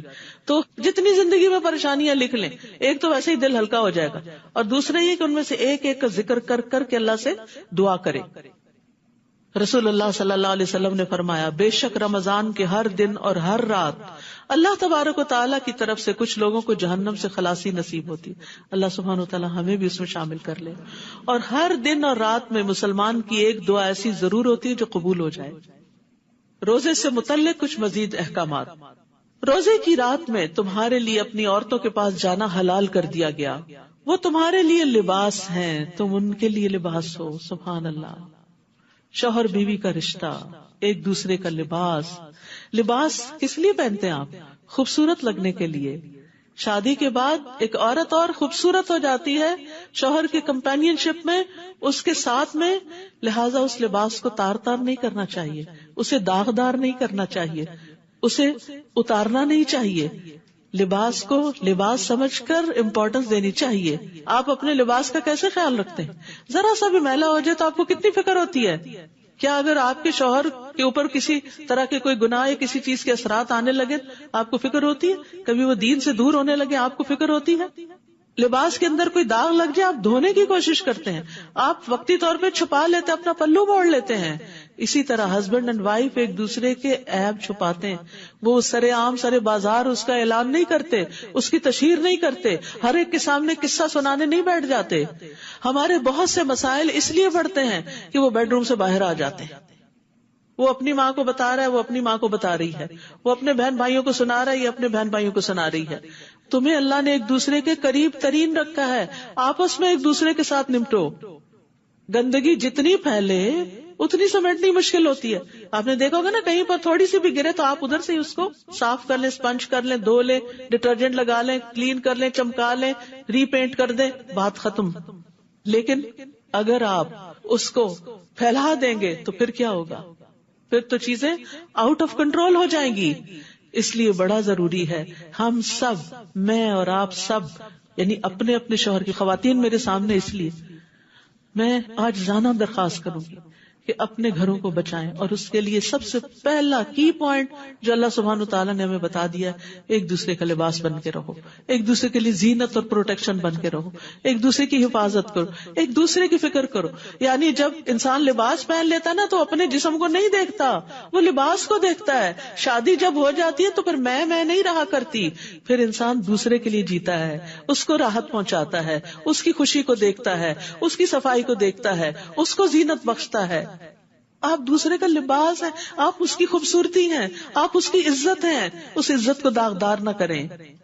تو بہت ضروری ہے کہ ان رشتوں کو پیار کے رشتے بنائیں، ان رشتوں کو خوشی کے رشتے بنائیں. اور وہ اس وقت ہوگا جب اپنے بارے میں سوچنا چھوڑ دیں، دوسرے کے لیے سوچنا شروع کر دیں. حالات بدل جائیں گے، حالات اچھے ہو جائیں گے، گھروں میں محبتیں آ جائیں گی. جب آپ کیئر کریں گے، نہیں رسپانس ملتا کوئی بات نہیں، آپ سلام کرتے رہیں، آپ اسمائل کرتے رہیں، آپ حال پوچھتے رہیں، آپ اچھے اچھے کھانے بنا کے دیتے رہیں، آپ اپنی طرف سے کمفرٹ دیتے رہیں، آپ ان کا خاص حق بغیر کسی تردد کے دیتے رہیں. پھر آپ دیکھیں کہ کس طرح حالات اچھے ہوتے ہیں. ٹھیک ہے، مردوں کی ایک انا ہوتی ہے، کچھ وقت لگتا ہے ان کو واپس پلٹنے میں، اس کو بھی سمجھیں، اس وقت کو صبر سے گزاریں، شکر کے ساتھ گزاریں، اور سوچیں کہ کیا اس سے پہلے میری زندگی ایسے تھی، اور اگر یہ میری زندگی سے نکل جائے تو کیا میری زندگی بہت خوبصورت ہو جائے گی. کیونکہ کچھ خواتین کو یہ خیال ہوتا ہے کہ ہم طلاق لے جائیں گے نا تو ہماری جان چھوٹ جائے گی. اور نہیں، اس سے بڑے مسائل آگے آئیں گے، جان نہیں چھوٹے گی اور جان پھنسے گی. اس لیے حد الوسع نبھانے کی کوشش کریں. ہاں، اگر واقعی زمین اور آسمان کے درمیان کا فاصلہ ہے، دونوں کے مزاج میں، دونوں کے روایات اور اخلاق میں، اور کوئی صورت نہیں تو پھر اللہ نے حلال بھی قرار دیا ہے، عزت کے ساتھ الگ ہو جائیں. اور اگر الگ ہو جائے تو پھر نشرہ نہ کریں کہ فلاں خرابی تھی اور فلاں خرابی تھی.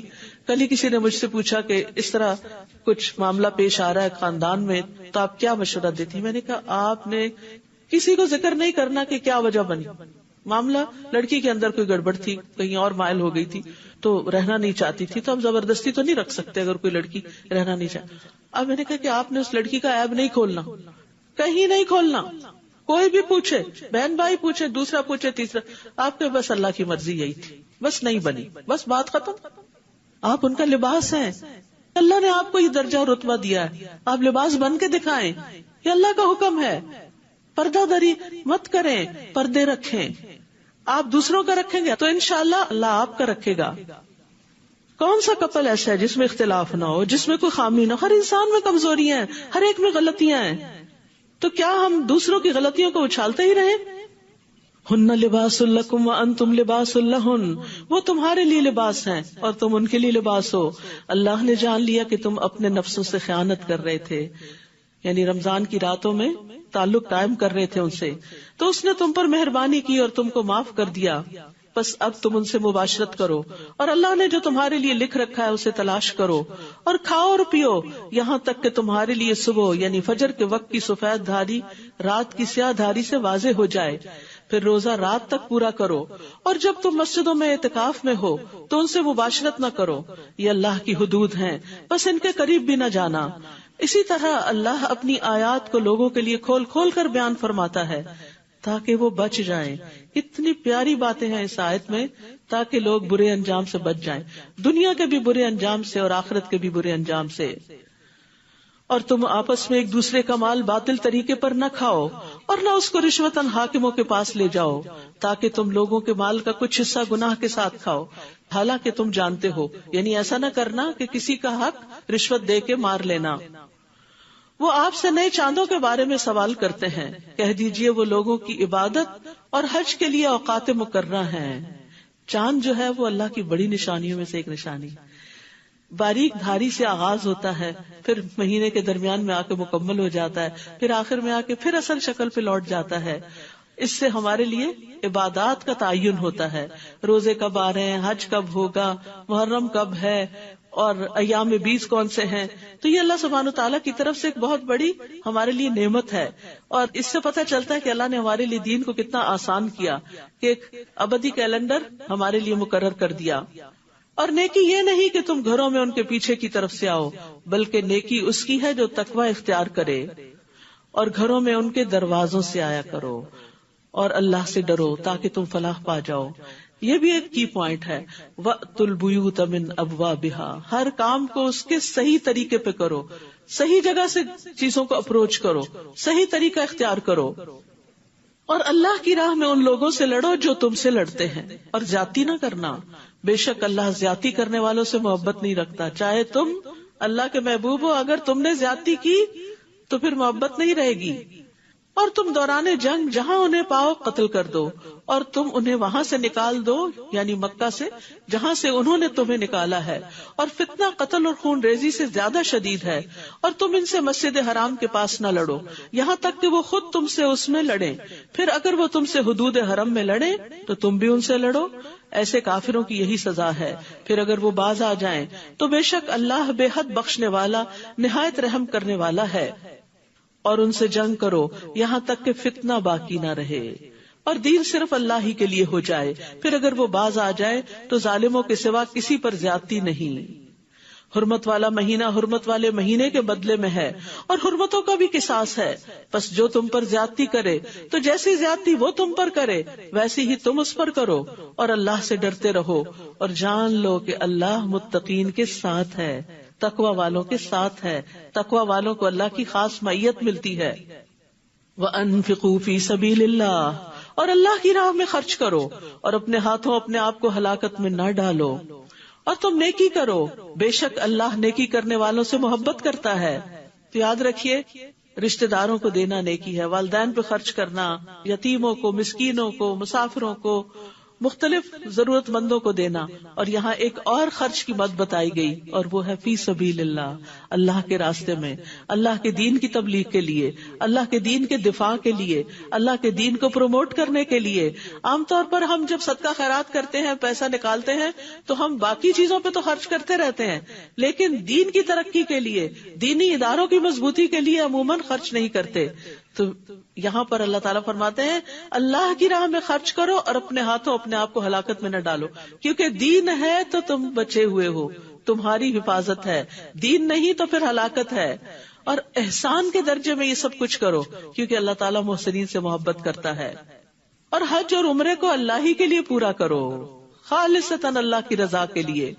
پھر اگر تم روک دیے جاؤ تو قربانی کے لیے جو میسر ہو کر دو، اور اپنے سر نہ منڈاؤ جب تک قربانی اپنے ٹھکانے پر نہ پہنچ جائے.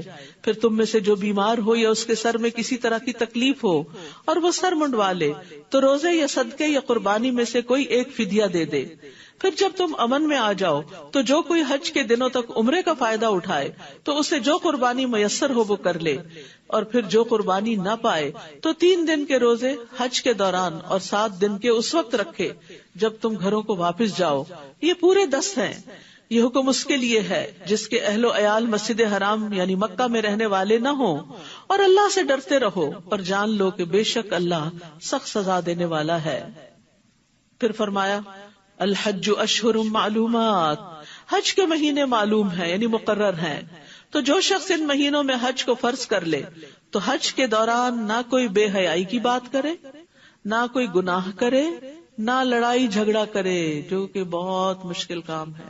اکثر لوگ جو حج پہ جاتے ہیں حتیٰ کہ میاں بیوی بھی جھگڑنا شروع کر دیتے ہیں، یا پھر دوسری انتہا بہت ہی پیار محبت کی باتیں شروع کر دیتے ہیں. دونوں ہی منع ہے، نہ لڑائی جھگڑے کی اجازت ہے نہ ان باتوں کی اجازت ہے، بلکہ اب ساری توجہ کس کی طرف رکھو؟ اللہ کی طرف رکھو. اور نیکی میں سے جو کام بھی تم کرو گے اللہ اس کو جان لے گا. یعنی حج کا سفر نیکیوں کا سفر ہونا چاہیے، اس میں خوب خوب صدقہ خیرات کریں، طواف کریں، نوافل پڑھیں، قرآن پڑھیں. بعض علماء کہتے ہیں کہ جب مکہ میں داخل ہوں تو قرآن ختم کیے بغیر نہ نکلیں. تو اس طرح کے کچھ ٹارگٹ سیٹ کر کے جائیں اور وہ کر کے ہی واپس لوٹیں. اور تم زیادہ راہ لے لو، یعنی اپنے کھانے پینے کا سامان خرچہ وغیرہ لے کے جاؤ. بس بے شک بہترین زیادہ راہ تقویٰ ہے، اور اے عقل والو مجھ سے ڈرتے رہو.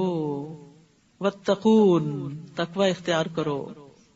تم پر کچھ گناہ نہیں کہ حج کے دوران اپنے رب کا فضل تلاش کرو. پھر جب تم عرفات سے لوٹو تو مشعر حرام یعنی مزدلفہ کے پاس اللہ کا ذکر کرو، اور اس کا ذکر ایسے کرو جس طرح اس نے تمہیں ہدایت دی ہے، یعنی اس کی ہدایات کے مطابق ذکر بھی کرنا ہے. چونکہ ذکر بھی ایک عبادت ہے نا، تو اس میں بھی انوویشن نہیں ہونی چاہیے کہ من مانے طریقوں سے ذکر کیا جائے. اور بے شک تم لوگ اس سے قبل یقیناً گمراہوں میں سے تھے. یعنی اللہ تعالیٰ کی دی ہوئی ہدایات ہر موقع پر. پھر جہاں سے لوگ واپس لوٹیں وہیں سے تم بھی واپس لوٹو، یعنی عرفات تک جاؤ، کیونکہ قریش کے سردار اپنی شان کے خلاف سمجھتے تھے آگے جانا. یہ عوام کے لیے ہے، ہم اسپیشل لوگ ہیں. حج میں کوئی اسپیشل نہیں ہوتا، سارے ہی اللہ کے دربار میں ایک جیسا لباس پہن کے حاضر ہوتے ہیں. اللہ کے ہاں سب سے بڑا VIP کون ہے؟ ان اکرمکم عند اللہ اتقاکم، جس کے اندر تقوی زیادہ ہے اس کا حج زیادہ بہترین ہے، وہ زیادہ قریب ہے اللہ کے. اور اللہ سے بخشش مانگو. حج کے موقع پر سب سے زیادہ جس چیز کی فکر ہونی چاہیے وہ کیا؟ کہ ہمارے گناہ معاف ہو جائیں. بے شک اللہ بے حد بخشنے والا نہایت رحم کرنے والا ہے. پھر جب تم اپنے حج کے مناسک پورے کر چکو تو اللہ کو یاد کرو جس طرح اپنے باپ دادا کو یاد کیا کرتے تھے، بلکہ اس سے بھی زیادہ یاد کرنا. پھر لوگوں میں سے بعض ایسے ہیں جو کہتے ہیں کہ اے ہمارے رب ہمیں دنیا میں بھلائی دے اور اس کے لیے آخرت میں کوئی حصہ نہیں. یاد رکھیے حج کے موقع پر صرف دنیا مانگنے مت جائیں، صرف دنیا کے لیے دعائیں نہ کریں ورنہ آخرت نہ ہاتھ سے چھٹ جائے. تو حج کے موقع پر بھی کیا کرنا چاہیے؟ وَمِنْهُمْ مَنْ يَقُولُ رَبَّنَا آتِنَا فِي الدُّنْيَا حَسَنَةً وَفِي الْآخِرَةِ حَسَنَةً وَقِنَا عَذَابَ النَّارِ. اور ان میں سے بعض ایسے ہیں جو کہتے ہیں اے ہمارے رب ہمیں دنیا میں بھی بھلائی عطا فرما، صحت، عافیت، ایمان، تقوی، توکل، اللہ کی محبت، رحمت، رغبت کی طرف متوجہ ہونا، اور آخرت میں بھی بھلائی، بخشش، اللہ کا دیدار، جنت الفردوس، محمد صلی اللہ علیہ وسلم کی صحبت، اور ہمیں آگ کے عذاب سے بچا. آگ سے بچا کے جنت میں لے جا، آگ میں نہ جائیں. نبی صلی اللہ علیہ وسلم یہ دعا کثرت سے مانگا کرتے تھے کیونکہ اس سے دنیا اور آخرت کی ساری بھلائیاں اکٹھی ہو جاتی ہیں. اولئک لہم نصیب مما کسبوا واللہ سریع الحساب. یہی وہ لوگ ہیں جن کے لیے حصہ ہے اس میں سے جو انہوں نے کمایا، اور اللہ بہت جلد حساب لینے والا ہے. تو ہر ایک کو کیا ملے گا؟ اس کی کمائی کا حصہ. جو محنت کریں گے، جتنی بھاگ دوڑ کریں گے، جتنی دعائیں مانگیں گے، جتنی کوششیں کریں گے، اتنا حصہ پائیں گے. وَاذْكُرُوا اللَّهَ فِي أَيَّامٍ مَّعْدُودَاتٍ، اور گنتی کے چند دنوں یعنی ایام تشریق میں اللہ کا ذکر کرو. پھر جو کوئی ان 2 دنوں میں واپسی کی جلدی کرے تو اس پر کچھ گناہ نہیں، اور جس نے تاخیر کی تو اس پر بھی کچھ گناہ نہیں، بشرطے کہ وہ اللہ سے ڈرے. اصل چیز ہے تقوی. ہم ظاہری اعمال کو زیادہ اہمیت دیتے ہیں، تقوی بھول جاتے ہیں. یہاں فرمایا کوئی بات نہیں، اگر مجبوراً 2 دن کے بعد مینا سے نکلنا پڑے تو نکل جاؤ، لیکن اصل چیز جو دیکھی جائے گی وہ تمہارے دل ہیں. اللہ سبحانہ تعالیٰ اعمال اور دلوں کو دیکھتا ہے، وہ شکلوں اور مالوں کو نہیں دیکھتا. اور تم اللہ سے ڈرتے رہو اور جان لو بے شک تم سب اس کے پاس اکٹھے کیے جاؤ گے. اور لوگوں میں سے کوئی ایسا ہے جس کی گفتگو دنیا کی زندگی میں آپ کو بہت بھلی لگتی ہے، اور جو اس کے دل میں ہے وہ اس پر اللہ کو گواہ بناتا ہے، حالانکہ وہ سخت جھگڑالو.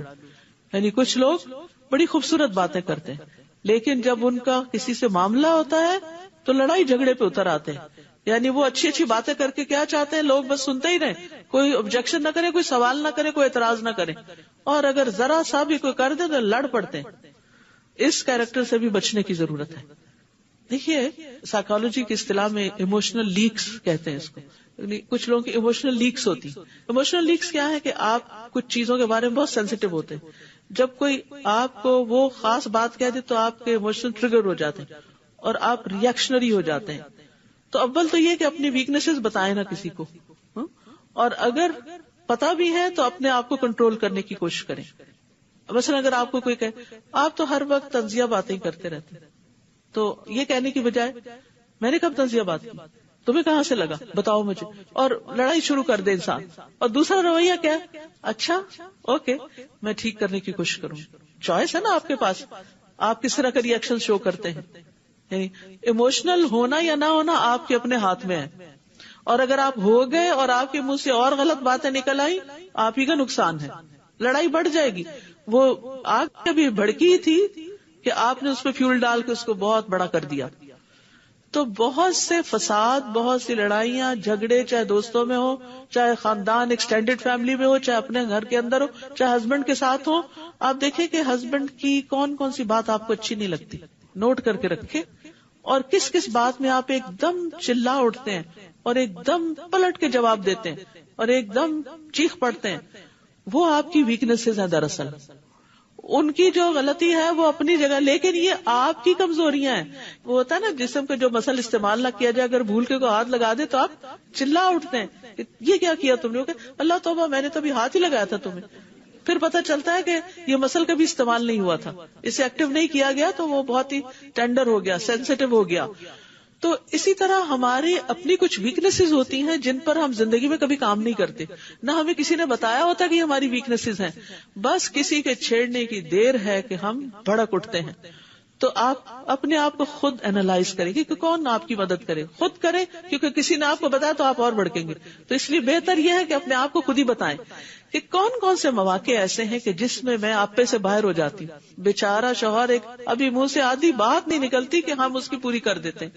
بچے بیچارے ابھی انہوں نے کچھ شروع ہی کیا ہوتا ہے تو ہم کہتے ہیں پھر شروع ہو گئے, پھر تم گیمز کا باکس لے کر آ گئے, تم نے پڑھنا نہیں ہے. وہ بیچارہ ہو سکتا ہے صاف کرنے کے لیے رکھ یا اٹھا کے ایک جگہ سے دوسری جگہ ہی لے جا, ہم نے بس دیکھ لیا کہ اس نے ٹچ کر لیا شجر ممنوعہ کو, بس ابھی اس کی شامت. تو ان چیزوں کو ہم نے خود اپنے اندر سے دور کرنا ہے, اللہ سے دعا کرنی ہے, اچھی کمپنی اختیار کرنی ہے, اور اپنے ویک پوائنٹس کو جاننا ہے, اپنے آپ کو جانے. میں ایک کال پڑھ رہی تھی کسی کا, بڑا اچھا لگا. وہ کہتا ہے کہ میں جو بڑا ہوتا جا رہا ہوں اپنے آپ کو زیادہ پہچان رہا ہوں اور اپنے اس بڑھاپے کو زیادہ انجوائے کر رہا ہوں. میں نے کہا حیرت کی بات ہے, بڑھاپے کو انجوائے کرنا, کون بڑھاپے کو انجوائے کر سکتا ہے سوائے اس کے کہ جو اپنے آپ کو پہچانتا ہو. جب آپ کو پتا ہوتا ہے نا کہ میں ایسا نہیں ہوں, یہ دوسرے کی غلط فہمی ہے, تو پھر آپ بھڑکتے نہیں ہیں, آپ کہتے ہیں اچھا ٹھیک ہے, اوکے فائن, اوکے, بس خوش ہو گئے, جواب دیا نہیں, نوڈ اینڈ اسمائل, بات ختم, ادھر سے نکل جائیں, ہٹ جائیں. وہاں کھڑے ہو کے جاہلوں کی طرح لڑائی جھگڑا فساد گھر میں کھڑا کر کے, بچوں کو وٹنس کر کے, ان کی تربیت خراب کر کے, ان کا فیوچر خراب کر کے, کیونکہ بچوں کے نزدیک سب سے زیادہ ڈیمیجنگ چیز ماں باپ کی آپس میں توتکار ہوتی, آپس کی لڑائیاں ہوتی. تو اگر لڑنا بھی ہو تو اکیلے بیٹھ کے لڑے, کہیں بچوں کے سامنے نہ لڑے. ان بیچاروں کے دل چھوٹے ہوتے ہیں, وہ اور چھوٹے ہو جاتے ہیں, وہ دونوں سے محبت کرتے ہیں. اور یاد رکھیے بچے اس پیرنٹ کی عزت نہیں کرتے جو اپنے ساتھی کی عزت نہیں کرتا, چاہے وہ آپ ہی کیوں نہ ہو. وقتی طور پہ ہو سکتا ہے آپ کے سامنے کہیں آپ بہت اچھے اچھے, دل میں آپ کی عزت نہیں کریں گے, کیونکہ ان کو پتا ہے کہ آپ زبان درازی کرتے ہیں. تو جو شخص زبان درازی کرتا ہے وہ کبھی عزت نہیں پاتا. تو اس لیے اپنی عزت اپنے ہاتھ میں. بولنے سے حالات بدل جاتے ہیں, اگر چیخنے چلانے سے حالات بدلتے ہوتے تو سب کا ہی بدل چکے ہوتے, لیکن اس سے بدلتے نہیں ہیں, اس سے اور زیادہ خرابی ہوتی ہے, ڈیمیج ہوتا ہے. تو اس لیے پراپرلی ریئیکٹ کرنا سیکھے. تو یہاں پر اللہ تعالیٰ فرماتے ہیں کوئی ایسا ہے جس کی گفتگو دنیا کی زندگی میں آپ کو بڑی اچھی لگی, ویسے بڑی خوبصورت باتیں کرتا ہے اور قسمیں بھی کھاتا ہے, حالانکہ سخت جھگڑالو ہے. یعنی بس ذرا سا اس کو ٹریگر کرنے کی دیر ہے, پھر دیکھو اس کی اصلیت کیسے سامنے آتی ہے. اور بہت دفعہ دنیا کی محبت, مال کی محبت, چیزوں کی محبت جھگڑوں کا باعث بنتی ہے. یہ چیز خراب کیوں کر دی آپ نے میری, یہ لے کر کیوں نہیں آئے, اتنے پیسے کیوں نہیں کمائے, وغیرہ وغیرہ. تو بہت سی لڑائیاں جو ہیں وہ صرف دنیا کی محبت کی وجہ سے, مال کی محبت کی وجہ سے ہوتی ہیں. اور یہ چیز سٹڈیز بھی شو کرتی ہیں کہ اکثر جو طلاقیں ہوتی ہیں اس کے پیچھے مالی معاملات بھی ہوتے ہیں. اور جب وہ پیٹ پھیر کر جاتا ہے تو زمین میں کوشش کرتا ہے تاکہ وہ اس میں فساد پھیلائے, یعنی نہ گھر میں چین سے بیٹھتا ہے نہ باہر, اور کھیتی اور نسل کو ہلاک کر دے. اور اللہ فساد کو پسند نہیں کرتا. اور جب اس سے کہا جاتا ہے کہ اللہ سے ڈرو تو غرور اسے گناہ پہ آمادہ کرتا ہے, تو کافی ہے اس کو جہنم, اور وہ یقیناً بہت برا ٹھکانہ ہے. اور لوگوں میں سے کوئی ایسا ہے جو اللہ کی رضا پانے کے لیے اپنی جان بیچ ڈالتا ہے. زبان کنٹرول کرنا تو بہت آسان ہے اس کے لیے, وہ تو جان بھی دے دیتا ہے کہ میرا رب راضی. کیونکہ آپ کو پتا ہے نا, بعض اوقات ایک جملہ منہ سے نکلتا ہے اور انسان جہنم کی اتھاہ گہرائیوں جا پہنچتا ہے. تو ایسا شخص تو اپنی جان گھلا ڈالے گا مگر بدزبانی نہیں کرے گا. اور اللہ بندوں پر شفقت کرنے والا ہے. اے لوگو جو ایمان لائے ہو, اسلام میں پورے کے پورے داخل ہو جاؤ اور شیطان کے قدموں کی پیروی نہ کرو, بے شک وہ تمہارا کھلا دشمن ہے. یعنی عبادات ہو, معاملات ہو, لباس ہو, غذا ہو, شادی بیاہ, طلاق ہو, ہر معاملے میں اسلام کے اصولوں پر چلو. اور شیطان ہر جگہ پر تمہیں اچکے گا, دوسرے رستے دکھائے گا, اس طرف نہیں جانا. پھر اگر روشن دلائل آ جانے کے بعد تم پھسل گئے تو جان لو کہ اللہ سب پر غالب, خوب حکمت والا ہے. کیا وہ اس بات کا انتظار کر رہے ہیں کہ اللہ ان پر بادل کے سائبانوں میں آ جائے, یعنی قیامت آ جائے اور فرشتے بھی آ جائیں اور کام تمام کر دیا جائے, اور اللہ ہی کی طرف لوٹائے جاتے ہیں سب کام. بنی اسرائیل سے پوچھئے کہ ہم نے ان کو کتنی ہی روشن نشانیاں دی, اور جو شخص اللہ کی نعمت کو اپنے پاس آ جانے کے بعد بدل دیتا ہے تو بے شک اللہ سخت سزا دینے والا ہے. دنیا کی زندگی خوشنما بنا دی گئی ہے ان لوگوں کے لیے جنہوں نے کفر کیا, اور وہ ان لوگوں سے تمسخر کرتے ہیں جو ایمان لائے. حالانکہ جو لوگ تقوی اختیار کریں وہ قیامت کے دن ان کے اوپر ہوں گے. تقوی والے سارے لوگوں سے اوپر ہوں گے, اور اللہ جس کو چاہتا ہے بے حساب رزق دیتا ہے. سب لوگ ایک ہی امت تھے, پھر وہ اختلاف کرنے لگے تو اللہ نے ان کی طرف خوشخبری دینے والے اور ڈرانے والے نبی بھیجے, اور ان پر حق کے ساتھ کتاب نازل کی تاکہ وہ لوگوں کے درمیان ان امور میں فیصلہ کر دے جن میں انہوں نے اختلاف کیا, اور اس میں آپس کی ضد کی وجہ سے اختلاف ان لوگوں نے کیا جنہیں کتاب دی گئی تھی اس کے بعد کہ ان کے پاس روشن دلائل آ چکے تھے. تو اللہ نے ان لوگوں کو جو ایمان لائے اپنے حکم سے حق میں سے اس بات کی ہدایت دی جس میں انہوں نے اختلاف کیا تھا, اور اللہ جس کو چاہتا ہے سیدھے رستے کی طرف ہدایت دیتا ہے, کہ ہدایت تو اللہ کے ہاتھ میں ہے. پھر جنت میں جانے کے لیے آزمائشوں کی بات کی گئی کہ امتحانوں سے گزر کر ہی جنت میں پہنچو گے. اللہ اکبر. اور ہم کیا چاہتے ہیں, کوئی امتحان نہ ہو اور ہم اعلیٰ ترین ڈگری حاصل کر لیں. کبھی دنیا میں بھی ایسے ہوا کہ without examination, test, assignments, vivas, interviews, ایسے ہی بس آپ آگے داخلہ لے لیا بس کافی ہے, یونیورسٹی کا نام لگ گیا آپ کے اوپر, اور اب آپ چونکہ جانا چاہتے ہیں, کچھ اور کرنا چاہتے ہیں تو آپ کو کاغذ پکڑا دیا جائے. ایسے نہیں ہوتا.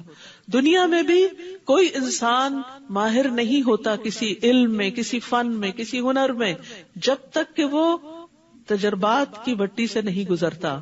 اسی طرح کوئی شخص دینی معاملات میں بھی میچور نہیں ہوتا جب تک امتحان نہیں آتا. دین ہو, دنیا ہو, آخرت ہو. تو اللہ تعالیٰ فرماتے ہیں ام حسبتم ان تدخلوا الجنة ولما يأتكم مثل الذين خلوا من قبلكم مستهم البأساء والضراء وزلزلوا حتى يقول الرسول والذين آمنوا معه متى نصر الله الا ان نصر الله قریب. کیا تم نے یہ سمجھ رکھا ہے کہ تم یوں ہی جنت میں داخل ہو جاؤ گے جبکہ ابھی تمہیں وہ مشکلیں پیش ہی نہیں آئیں جو تم سے پہلے لوگوں پہ آئیں.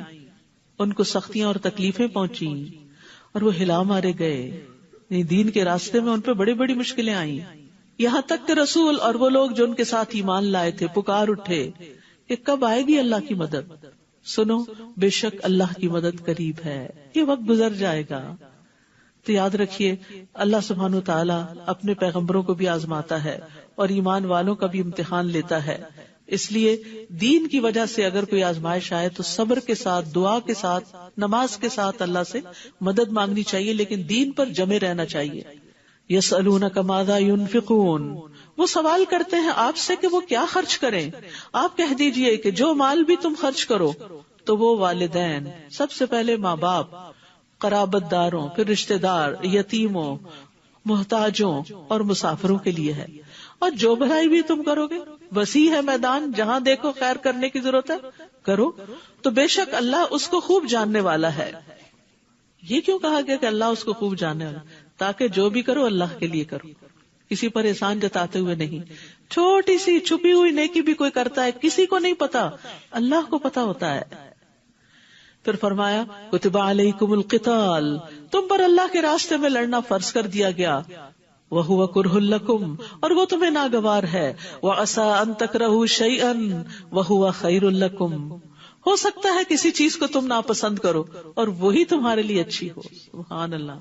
جو یہ آیت سمجھ جائے اس کی زندگی آسان ہو جائے. لسٹ بنائیے ان چیزوں کی جو آپ کو سخت ناپسند ہیں، چاہے وہ لوگ ہیں، چاہے وہ کام ہیں، چاہے وہ چیزیں ہیں. جو چیزیں زندگی میں اچھی نہیں لگتی کہ وہ ہر وقت ہمیں ٹارچر کرتی رہتی ہیں نا. اور پھر سوچنا شروع کیجیے اس میں کیا خیر ہے، اس میں کیا خیر ہے، اس میں کیا بھلائی. موت کو زندگی کے درجے پہ لا کے سوچیے. پازیٹو تھنکنگ، بالکل الٹ دیکھیے، اس کا عکس دیکھیے کہ یہ میری زندگی میں کیوں ہے، یہ مشکل کیوں آ گئی، یہ امتحان کیوں آ گیا، یہ ناپسندیدہ چیز کیوں پیش آ گئی، اور اس کے آنے سے میری اصلاح کتنی ہوئی، میری تربیت اور میرا تجربہ اور میرے اندر نکھار کتنا آیا، اور پھر اس پر میرے لیے اجر کی کتنی بشارت ہے، مجھے اس کے بدلے میں ملے گا کیا اگر میں نے اس کو برداشت کر لیا. اور ہو سکتا ہے کسی چیز کو تم ناپسند کرو اور وہی تمہارے لیے اچھی ہو، اور ہو سکتا ہے کوئی چیز تمہیں اچھی لگے اور وہی تمہارے لیے بری ہو. وہ بہت دفعہ ایسا ہوتا ہے. بہت چاہتوں کے ساتھ کوئی لڑکی پسند آتی ہے، لمبی چوڑی خواریوں کے بعد، اور پھر اس کے بعد انجام کیا ہوتا ہے. بہت دفعہ تجربوں میں ایسی چیزیں دیکھی گئی. تو کبھی ایسا بھی ہوتا ہے جو چیز پسند آتی ہے وہ مل نہیں پاتی، یا آپ کے پاس پیسے نہیں کہ وہ گھر خرید سکے، یا آپ کی صحت اجازت نہیں دیتی کہ کوئی جاب کر سکے. تو کئی چیزیں دل کو بڑی اچھی لگتی ہیں لیکن آپ کر نہیں پاتے یا آپ کو ملتی نہیں. تو اس پر حسرتیں نہ کریں، اس پر غم نہ کرتے رہیں، اس پہ دکھی نہ رہیں، اس پر پریشان نہ ہوں، بلکہ اسی میں خیر سمجھیں کہ ہو سکتا ہے یہ میرے لیے اچھی نہ ہو. بظاہر اچھی ہے کیونکہ ہر چمکنے والی چیز سونا نہیں ہوتی. واللہ یعلم وانتم لا تعلمون، اور اللہ جانتا ہے اور تم نہیں جانتے. تو یہ اللہ کا فیصلہ، یہ تقدیر ہے، تقدیر کو ایکسپٹ کرو. ومن یؤمن باللہ یہد قلبہ، جو اللہ پر ایمان لے آتا ہے اللہ اس کے دل کو ہدایت دے دیتا، اللہ اس کے دل کو ٹھہرا دیتا ہے. کوئی چیز اچھی ہو گئی خوش ہو گئے، کوئی نہیں اچھی ہوئی تکلیف میں آئے، اس میں بھی خیر ہے، اس میں بھی خیر ہے، یہ میرے رب کا فیصلہ ہے. یاد رکھیے جب کوئی چیز ہو جاتی ہے نا جو اچھی نہیں لگتی، سب سے پہلی چیز اسے تقدیر کا حصہ سمجھ کے، اللہ کا فیصلہ سمجھ کے راضی ہو جائے، اسے ایکسپٹ کر لے. اب یہ ہو گئی ہے، کوئی اسپیشل بچہ پیدا ہو گیا ہے کسی گھر میں، اب یہ ہو گیا ہے، اب اس کو کہیں پھینک کے تو نہیں آ سکتا، اب اسے ایکسپٹ کر لیں، یہ ہو گیا. اب نیکسٹ سوچے کہ اس کے ساتھ ڈیل کیسے کرنا ہے، اس کو آگے کیسے بڑھانا ہے. کئی بچے ہوتے ہیں سلو لرنرز ہوتے ہیں، کئی بچے بہت زیادہ ہائپر ہوتے ہیں، یعنی کسی کا ٹیسٹ اولاد میں ہے، کسی کا شوہر میں ہے، کسی کا مال میں ہے، کسی کا کسی اور انسان یا کسی کام کی شکل میں ہے. تو اسے ایکسپٹ کر لیں کہ یہ تو ایسا ہی ہے، اس نے تو سیدھا نہیں ہونا، یہ تو ایسا ہی ہے. اب یہ دیکھنا ہے کہ اس کے ساتھ مجھے کیسے چلنا ہے کہ میرے لیے زندگی آسان ہو جائے. اس کو اکوموڈیٹ کریں، اس کے ساتھ ایڈجسٹمنٹس کریں. جب نئے دانت لگواتے ہیں نا، فلنگ کرواتے ہیں، تو پھر شروع میں تو کیا لگتی، اچھی نہیں لگتی، کیوں ہوا یہ، کاش میں میٹھا نہ کھاتی، کاش ایسا نہ ہوتا، کاش کیوٹی نہ بنتی. وہ کاش سے تو کچھ نہیں ہونے والا، جو ہونا تھا ہو گیا. اب یہ ہے کہ اس کے ساتھ مجھے کس طرح چلنا ہے، اس کی ایڈجسٹمنٹ کیسے کرنی. تو اس کے لیے ایکسپٹ کر لیں کہ یہ اب انڈو نہیں ہونے والا، یہ تو ایسا ہی رہے گا. اب مجھے اپنے آپ کو بدلنا ہے. بعض اوقات حالات نہیں بدلتے، خود کو بدلا جاتا ہے. خود کو بدلنا سیکھیں حالات کے مطابق، لیکن اللہ کی رضا کے مطابق. حالات کے مطابق یہ نہیں کہ نافرمانیاں شروع کر دیں.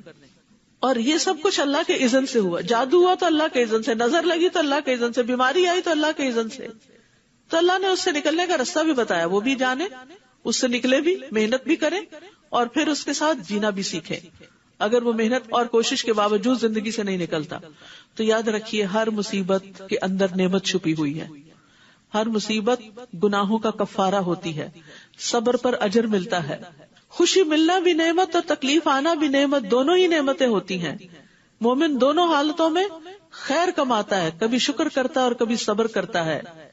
پھر فرمایا وہ آپ سے حرمت والے مہینے میں لڑائی کرنے کے بارے میں سوال کرتے ہیں. کہہ دیجئے ان میں لڑائی کرنا بہت بڑا گناہ ہے، اور اللہ کے راستے سے روکنا اور اس سے کفر کرنا اور مسجد حرام سے روکنا اور اس کے رہنے والوں کو اس میں سے نکال دینا اللہ کے نزدیک اس سے بھی بڑا گناہ ہے، اور فتنہ قتل سے بھی کہیں بڑھ کر ہے. اور یہ لوگ ہمیشہ تم سے لڑتے رہیں گے یہاں تک کہ اگر وہ استطاعت رکھتے ہوں تو تمہیں تمہارے دین سے پھیر دیں. اور جو کوئی تم میں سے اپنے دین سے پھر گیا پھر مر گیا اس حال میں کہ وہ کافر ہے تو ایسے لوگوں کے اعمال دنیا اور آخرت میں ضائع ہو گئے. مرتد کی سزا بتائی جا رہی ہے. جو شخص دین سے باہر نکل جائے، ایمان سے خارج ہو جائے، اس کے اعمال ضائع، چاہے وہ حافظ قرآن ہو، چاہے وہ نمازیں پڑھتا اور پڑھاتا رہا ہو، چاہے وہ دین کا کوئی بہت بڑا امام ہو.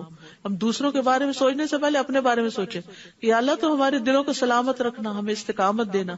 ربنا لا تزغ قلوبنا بعد اذ ہدیتنا، ہمیں اپنے دین پر جما دے. رضیت باللہ ربا وبالاسلام دینا وبمحمد نبیا، کیونکہ دین سے نکلنا سارے اعمال برباد کر دیتا ہے اور پھر انجام بڑا بھیانک ہے. فرمایا یہی لوگ آگ کے ساتھی ہیں، وہ اس میں ہمیشہ رہنے والے ہیں. اللہ تعالیٰ یہ نہیں دیکھا کہ پہلے یہ دین پر تھے، وہ یہ دیکھے گا ان کا انجام اختتام کس پہ ہوا. تو اللہ ہم سب کا خاتمہ ایمان پر کرے. بے شک وہ لوگ جو ایمان لائے اور انہوں نے ہجرت کی اور اللہ کے راستے میں جہاد کیا، وہی اللہ کی رحمت کی امید رکھتے ہیں، اور اللہ بے حد بخشنے والا نہایت رحم کرنے والا ہے. وہ سوال کرتے ہیں آپ سے شراب اور جوئے کے بارے میں. آپ کہہ دیجئے کہ ان دونوں میں بڑا گناہ ہے. کچھ لوگ کہتے ہیں کہاں لکھا ہے شراب حرام ہے؟ یہ کیا لکھا ہوا ہے؟ گناہ تو گناہ کا کام حلال ہوتا، اور لوگوں کے لیے کچھ فائدے بھی ہیں، اور ان دونوں کا گناہ زیادہ بڑا ہے ان دونوں کے فائدے سے. تو لاٹری کے بارے میں بھی بات کی جا رہی ہے، جوئے کے بارے میں بھی کہ وہ بھی حرام ہے. اور وہ سوال کرتے ہیں آپ سے کہ وہ کیا خرچ کرے. کہہ دیجئے جو ضرورت سے زائد ہو، جو ایکسٹرا ہو. اس طرح اللہ تمہارے لیے اپنے احکام کھول کھول کر بیان کرتا ہے تاکہ تم غور و فکر کرو دنیا اور آخرت کے معاملات میں. اور وہ سوال کرتے ہیں آپ سے یتیموں کے بارے میں. آپ کہہ دیجئے کہ ان کی اصلاح کرنا ان کے لیے بہتر ہے، اور اگر تم ان کو اپنے ساتھ شامل کر لو تو وہ تمہارے بھائی ہیں، یعنی ان کو اپنے گھر میں رکھو، ان کے اوپر ان کے مال میں سے اعتدال کے ساتھ خرچ کرو. اور اللہ جانتا ہے مفسد کو مصلح سے، کہ کون یتیموں کا خیال رکھ رہا ہے اور کون ان کو بگاڑ رہا ہے یا ان کے مال کے ساتھ زیادتی کر رہا ہے. اور اگر اللہ چاہتا تو تمہیں مشکل میں ڈال دیتا کہ تمہاری رسپانسبلٹی ہوتی ان کو لک آفٹر کرنا بھی اور ساتھ بھی نہیں ملا سکتے تھے. بے شک اللہ بہت غالب خوب حکمت والا ہے. اور تم مشرک عورتوں سے نکاح نہ کرو یہاں تک کہ وہ ایمان لے آئیں، اور ایک مومن لونڈی مشرک عورت سے یقیناً بہتر ہے اگرچہ وہ تمہیں اچھی لگے. تو کیا کہا جا رہا ہے؟ مشرک عورتوں سے مسلمان مرد نکاح نہ کریں جب تک کہ وہ مشرک عورتیں ایمان نہ لے آئیں، اور تم اپنی عورتوں کا نکاح مشرک مردوں سے نہ کرو، یعنی مسلمان لڑکی نان مسلم سے شادی نہ کرے یہاں تک کہ وہ ایمان لے آئیں. اور ایک مومن غلام مشرک مرد سے یقیناً بہتر ہے اگرچہ وہ تمہیں اچھا لگے. یہ لوگ آگ کی طرف بلاتے ہیں اور اللہ تمہیں اپنے اذن سے جنت اور مغفرت کی طرف دعوت دیتا ہے، اور اپنی آیات لوگوں کے لیے واضح کرتا ہے تاکہ وہ نصیحت حاصل کریں. کیونکہ انسان جس کے ساتھ رہتا ہے نا اس کا رنگ ضرور چڑھتا ہے. تو اس لیے رشتے کے معاملے میں دین کو دیکھنا سب سے اہم ترین پرائرٹی ہونی چاہیے. وہ آپ سے حیض کے بارے میں، پیریڈز کے بارے میں سوال کرتے ہیں. آپ کہہ دیجئے وہ ایک اذیت ہے، تو حیض کے دوران تم عورتوں سے الگ رہو، یعنی ان سے جسمانی تعلق کا مطالبہ نہ کرو، اور جب تک وہ پاک نہ ہو جائے ان کے قریب نہ جاؤ، یعنی نفرت کی وجہ سے، عورت کی حفاظت کے لیے اور خود مرد کی بھی بیماریوں سے. پھر جب وہ اچھی طرح پاک ہو جائیں یعنی نہا لیں تو جہاں سے اللہ نے تمہیں حکم دیا ہے ان کے پاس آؤ، یعنی صحیح پیسج سے، دبر سے نہیں. بے شک اللہ بہت توبہ کرنے والوں اور بہت پاک صاف رہنے والوں سے محبت کرتا ہے. یعنی اللہ تعالیٰ کو پاک لوگ پسند ہیں، اور اس میں توبہ کا ذکر ہے اور صفائی کا ذکر ہے. توبہ دلوں کی پاکیزگی، گناہوں سے پاکیزگی ہے، اور پاکی صفائی ظاہری صفائی ہے، یعنی ظاہر میں بھی صاف رہو اور باطن میں بھی صاف رہو. عبادت کس چیز کا نام ہے؟ ظاہر باطن میں اقوال اور افعال سب اللہ کی مرضی کے مطابق ہوں. نساؤکم حرث لکم، تمہاری بیویاں، تمہاری عورتیں تمہاری کھیتی ہیں. کھیت دیکھ کر انسان کا دل خوش ہو جاتا ہے. آپ اپنے گارڈن میں جاتے ہیں کیسا لگتا ہے؟ آج صبح ہی میری نظر گھاس پہ پڑی تو میں حیران ہوگی کہ اتنی جلدی اتنا گرین. یعنی ذرا سی ہوا لگی ہے، ذرا سی بارش آئی ہے اور زمین نے اپنے رنگ دکھانا شروع کر دی. دیکھ کے دل خوش ہو جاتا ہے. تو بہت سی عورتیں اس کو بڑا مائنڈ کرتے ہیں، ہمیں کھیتی کیوں کہا گیا؟ نہیں بھائی، وہ تو سب سے زیادہ قیمتی چیز. گھر میں سے سب سے خوبصورت حصہ کون سا ہوتا ہے؟ اور کون سا گھر زیادہ مہنگا ہوتا ہے؟ جس میں گارڈن ہو، یارڈ ہو یا نہیں. اور جس یارڈ میں اور بھی پھل پھول والے درخت ہوں وہ اور بھی زیادہ قیمتی ہوتا ہے. تو عورتوں کو اللہ تعالیٰ نے بہت قیمتی اور بارونق اور خوبصورت چیز سے تشبیہ دی ہے. اور ساتھ ہی یہ کہا کہ تم اپنی کھیتی میں جس طرح چاہو آؤ، یعنی جب چاہو ان سے تعلق قائم کرو اور ان کو دیکھ کے خوش ہو، ان سے خوشی حاصل کرو، ان سے سکون حاصل کرو. عورت کو اللہ نے شوہر کے، مرد کی تسکین کے لیے، خوشی کے لیے پیدا کیا. اس کا یہ مطلب نہیں وہ خود خوش نہیں ہوتی. جب وہ دوسرے کو خوش کرتی ہے تو خود بھی خوش ہوتی. یعنی یہ صرف مرد کی ضرورت نہیں ہے کہ اس کے پاس ایک عورت ہو، عورت کی بھی ضرورت ہے کہ اس کے ساتھ ایک مضبوط سہارا ہو مرد کی شکل میں، جو اس کو پروٹیکشن دے. کیونکہ مرد کا رول تھوڑا سا فرق ہے. مرد کے لیے عورت کے اندر اور طرح کی اٹریکشن ہے، عورت کے اندر مرد کے لیے اور طرح کی اٹریکشن. ہم اس کو برابری کے اصول پہ لینا شروع کر دیتے ہیں، جس کے نتیجے میں ہم مشکل میں پڑ جاتے ہیں.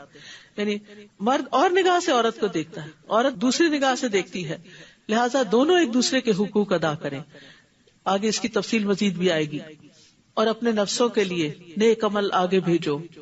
یعنی صرف اپنے ان تعلقات میں ہی مشغول نہ رہو، بلکہ نیک اعمال کی بھی فکر کرو، یا نیک اولاد کی بھی فکر کرو، اولاد کی بھی اچھی تربیت کرو. اور تم اللہ سے ڈرو اور جان لو کہ یقیناً تم اس سے ملاقات کرنے والے ہو، اور مومنوں کو خوشخبری دے دیجئے. اور تم اللہ کو اپنی قسموں کے لیے آڑ نہ بناؤ کہ تم نیکی نہیں کرو گے اور تقوی اختیار نہیں کرو گے اور لوگوں کے درمیان صلح نہیں کراؤ گے، اور اللہ خوب سننے والا، خوب جاننے والا. یعنی غلط باتوں پر قسمیں مت کھاؤ. اللہ تمہاری قسموں میں سے لغو پر تمہارا مواخذہ نہیں کرے گا، لیکن وہ اس پر مواخذہ کرے گا جو تم نے دل کے ارادے سے کیا، اور اللہ بہت بخشنے والا، بہت حلم والا ہے. جو لوگ اپنی بیویوں سے ایلا یعنی ترک تعلق کی قسم کھا لیتے ہیں، ان کو 4 ماہ کی مہلت ہے.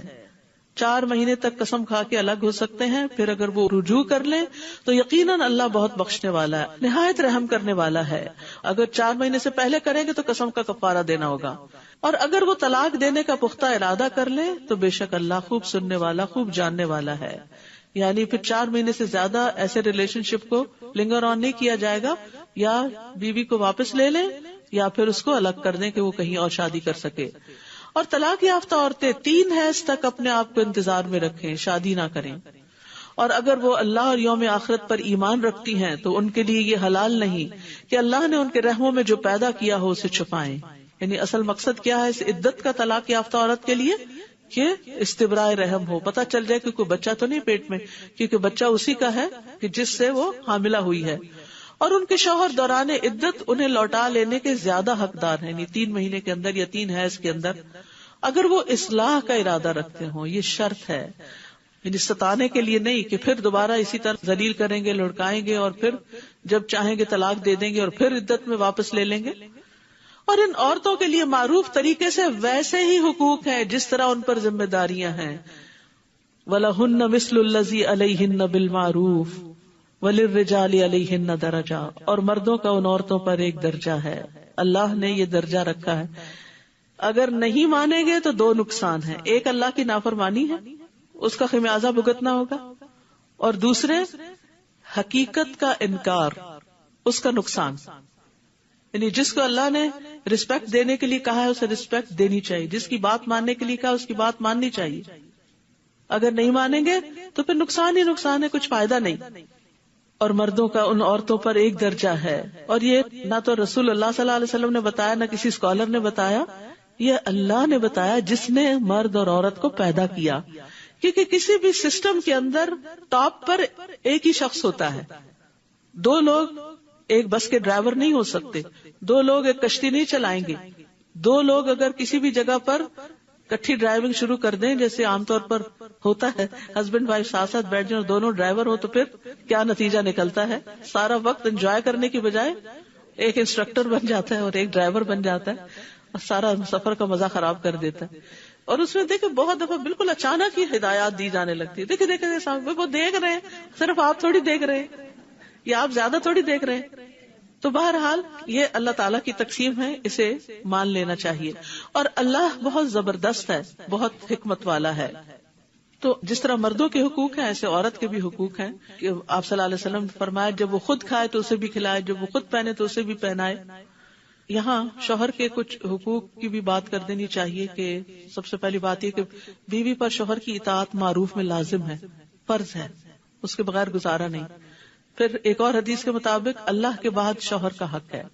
حدیث میں آتا ہے اگر میں اللہ کے علاوہ کسی کو سجدہ کرنے کا حکم دیتا تو عورت کو حکم دیتا کہ شوہر کو کرے. یعنی شوہر کو رسپیکٹ دینی چاہیے، اس کی اطاعت کرنی چاہیے، اور سب سے بڑھ کر یہ کہ اس کا حق اس کو دینا چاہیے. اس ذات کی قسم جس کے ہاتھ میں محمد صلی اللہ علیہ وسلم کی جان ہے، عورت اس وقت تک اپنے رب کا حق ادا نہیں کر سکتی جب تک اپنے شوہر کا پورا حق ادا نہ کرے. یعنی ایسی عورت کو پھر ایمان کی حلاوت بھی نہیں ملتی جو شوہر کے ساتھ حسن سلوک نہیں کرتی. عورت اگر پالان پر سوار ہو اور مرد سے بلائے تب بھی عورت کو انکار نہیں کرنا چاہیے. تو یہاں بیچ بیچ میں حقوق کی بات اس لیے کی گئی کہ یہ طلاق تک نوبت آتی ہی جب ہے جب ایک دوسرے کے حقوق نہیں دیے جاتے. پھر طلاق کے احکامات. طلاق رجعی 2 بار ہے، پھر بھلے طریقے سے روک لینا ہے یا احسان کے ساتھ رخصت کر دینا ہے. اور تمہارے لیے حلال نہیں کہ تم نے انہیں جو کچھ مہر سمیت دیا اس میں سے کچھ بھی واپس لو، مگر یہ کہ دونوں کو اس بات کا ڈر ہو کہ وہ اللہ کی حدود کو قائم نہ رکھ سکیں گے. پھر اگر تمہیں ڈر ہو کہ وہ دونوں اللہ کی حدود کو قائم نہ رکھ سکیں گے تو ان دونوں پر کوئی گناہ نہیں اس چیز میں جو فدیہ وہ عورت اپنی جان چھڑانے یعنی خلا کے بدلے میں دے دے. یہ اللہ کی حدود ہیں سو ان سے تجاوز نہ کرو، اور جو کوئی اللہ کی حدود سے تجاوز کرے گا تو یہی لوگ ظالم ہیں. تو یاد رکھیے کہ طلاق کا معنی ہوتا ہے آزاد چھوڑ دینا. اور طلاق دینے کا صحیح طریقہ یہ ہے کہ عورت جب پیریڈ سے فارغ ہو تو ملاپ کے بغیر طہر کی حالت میں طلاق دی جائے. حیض کی حالت میں طلاق نہیں دینی چاہیے. 3 طلاقیں اکٹھی بھی نہیں دینی چاہیے، اور 3 سے زیادہ کی تو ویسے ہی کراہت ہے. اور عورت کو تکلیف دینے کی ممانعت ہے.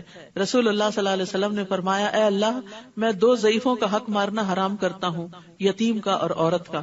یعنی بعض اوقات عورت کے ساتھ بھی یتیموں جیسا برتاؤ کیا جا رہا ہوتا ہے تو یہ ظلم میں شمار ہوتا ہے. تلک حدود اللہ، یہ اللہ کی حدود ہیں، ان سے آگے مت بڑھو، اللہ کی حدود کے قریب مت جاؤ. پھر اگر وہ خاوند اسے تیسری بار طلاق دے دے تو وہ عورت اس کے بعد اس مرد کے لیے حلال نہیں جب تک کہ وہ اس کے علاوہ کسی اور خاوند سے نکاح کرے. اور اگر وہ دوسرا خاوند اس عورت کو طلاق دے دے تو ان دونوں یعنی اس عورت اور پہلے خاوند پر کوئی گناہ نہیں کہ وہ باہم رجوع کر لیں یعنی نکاح کر لیں، اگر وہ دونوں سمجھے کہ وہ اللہ کی حدود قائم رکھ سکیں گے. اور یہ اللہ کی حدود ہیں جنہیں وہ ان لوگوں کے لیے واضح کرتا ہے جو علم رکھتے ہوں. اور جب تم عورتوں کو طلاق دے دو پھر وہ اپنی عدت پوری کرنے کو آئیں تو انہیں بھلے طریقے سے روک لو یا بھلے طریقے سے رخصت کر دو.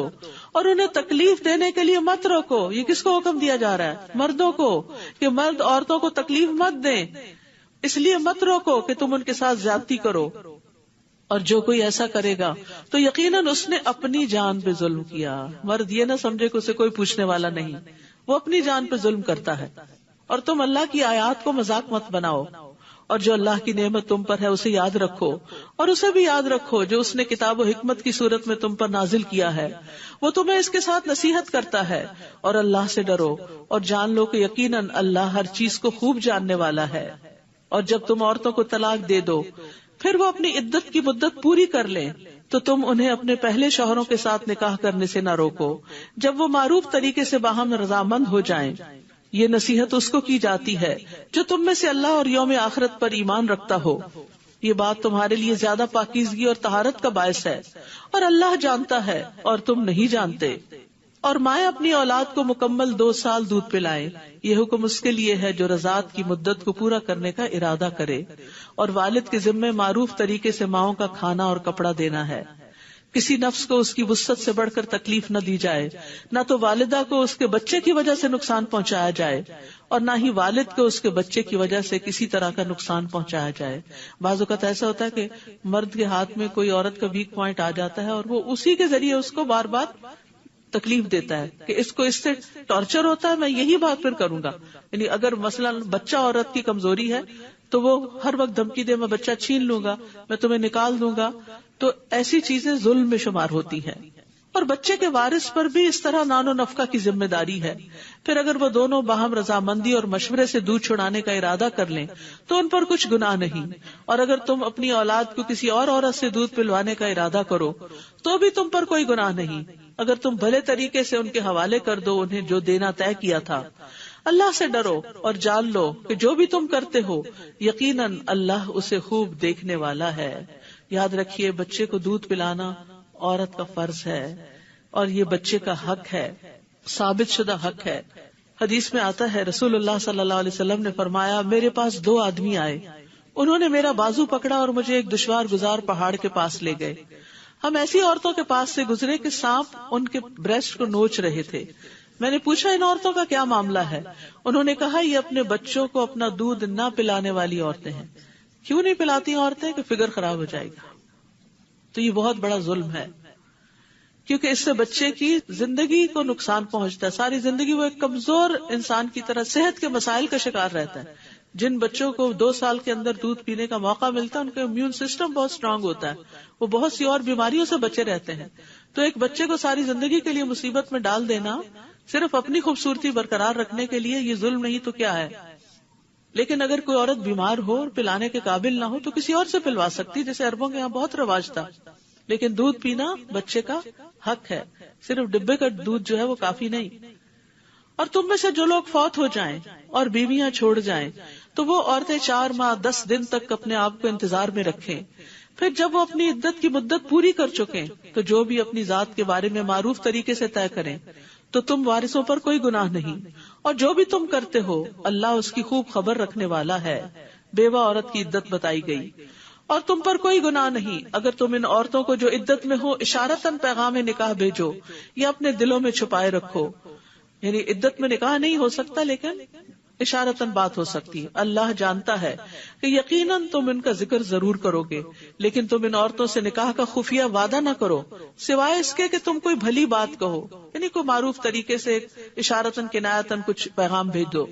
اور تم عقد نکاح کا عزم نہ کرو یہاں تک کہ مقرر میعاد یعنی عدت اپنے اختتام کو نہ پہنچ جائے.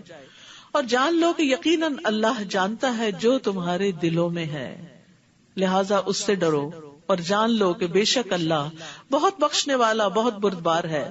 اور جن عورتوں کو تم نے ہاتھ تک نہ لگایا ہو یا ان کے لیے کوئی مہر مقرر نہ کیا ہو تو تم پر کوئی گناہ نہیں کہ تم انہیں طلاق دے دو. ہاں تم انہیں مال و متاع دو، وسعت والا اپنی وسعت کے مطابق اور تنگ دست اپنی حیثیت کے مطابق دے. بھلے طریقے سے فائدہ پہنچانا ہے. احسان کا رویہ اختیار کرنے والوں پر ان عورتوں کا یہ حق ہے. اور اگر تم ان منکوحہ عورتوں کو ہاتھ لگانے سے پہلے طلاق دے دو اور تم نے ان کے لیے مہر بھی مقرر کر دیا تو مقررہ مہر کا آدھا حصہ ادا کرنا ہوگا، مگر یہ کہ وہ عورتیں مہر معاف کر دیں یا وہ شخص یعنی مرد معاف کر دے جس کے ہاتھ میں نکاح کی گرہ ہے. اور اگر تم معاف کر دو تو یہ تقویٰ کے زیادہ قریب ہے. معاف کرنے سے انسان متقی بنتا ہے. اور تم آپس میں احسان کرنا نہ بھولو. بڑا ہی پیارا جملہ ہے یہ، وَلَا تَنْسَوُا الْفَضْلَ بَيْنَكُمْ. فضل کہتے ہیں حق سے زیادہ دینا، یعنی ایک دوسرے کے ساتھ احسان کرتے رہو. یقیناً اللہ اس کو خوب دیکھنے والا ہے جو بھی تم عمل کرتے ہو. یعنی کسی کا بھی احسان نہیں بھولنا چاہیے، احسان فراموشی نہیں کرنی چاہیے. احسان یاد رکھنا ایمان کی نشانی ہے، اور ازدواجی تعلقات میں تو احسان کی روش کے بغیر خوشحالی آ نہیں سکتی. یاد رکھیے یہ احسان صرف زندگی میں نہیں، فوت ہونے کے بعد بھی یاد رکھنا چاہیے. اور احسان کو بھولنے والی عورت سے اللہ تعالیٰ بیزار ہے. رسول اللہ صلی اللہ علیہ وسلم نے فرمایا، اللہ اس عورت کی طرف نظر رحمت سے نہیں دیکھتا جو اپنے خاوند کی شکر گزار نہیں ہوتی، حالانکہ وہ اس سے بے نیاز نہیں ہو سکتی، اس کے بغیر بھی نہیں رہ سکتی. سب نمازوں کی حفاظت کرو، بالخصوص درمیانی نماز کی، اور اللہ کے لیے فرما بردار بن کر کھڑے ہو جاؤ. یعنی طلاق کے احکامات میں بیچ میں نماز آ گئی کہ کہیں لڑائی جھگڑوں میں فرائض نہ بھول جانا. اور درمیانی نماز سے مراد عصر کی نماز ہے. عصر کی نماز خصوصی توجہ کے ساتھ ادا کرنا چاہیے کیونکہ منافق جو ہوتا ہے وہ عصر کی نماز لیٹ کرتا رہتا ہے. آپ صلی اللہ علیہ وسلم نے فرمایا جس شخص کی نماز عصر فوت ہو جائے گویا اس کا اہل اور اس کا مال لوٹ لیا گیا. پھر اگر تمہیں دشمن کا خوف ہو تو پیدل یا سواری پر ہی نماز پڑھ لو. پھر جب تم امن میں آ جاؤ تو اللہ کو یاد کرو جیسے اس نے تمہیں سکھایا ہے جو تم نہیں جانتے تھے. اور جو لوگ تم میں سے فوت ہو جائیں اور بیویاں چھوڑ جائیں وہ اپنی بیویوں کے حق میں 1 سال تک بغیر گھر سے نکالے نان و نفقہ پہنچانے کی وصیت کریں. یہ اس وقت کا حکم ہے جب ابھی عورت کے لیے میراث وغیرہ میں حصہ مقرر نہیں ہوا تھا. اس کے بعد 4 ماہ 10 دن کی عدت رکھ دی گئی کہ وہ اسی گھر میں رہیں گی جہاں شوہر فوت ہوا ہے. ہاں اگر وہ عورتیں خود نکل جائیں تو تم پر کوئی گناہ نہیں. جو بھی وہ اپنی ذات کے بارے میں بھلے طریقے سے فیصلہ کرے اور اللہ بہت زبردست ہے خوب حکمت والا ہے. اور طلاق یافتہ عورتوں کو بھلے طریقے سے کچھ فائدہ یعنی متع طلاق پہنچانا ہے. یہ عورتوں کا حق ہے. کس طرح اللہ تعالیٰ عورتوں کے حقوق کی حفاظت کر رہے ہیں؟ متقی لوگوں پر. تقوی والے تو ان حقوق کا لحاظ رکھیں گے. اسی طرح اللہ اپنی آیات کو واضح کرتا ہے تاکہ تم عقل سے کام لو.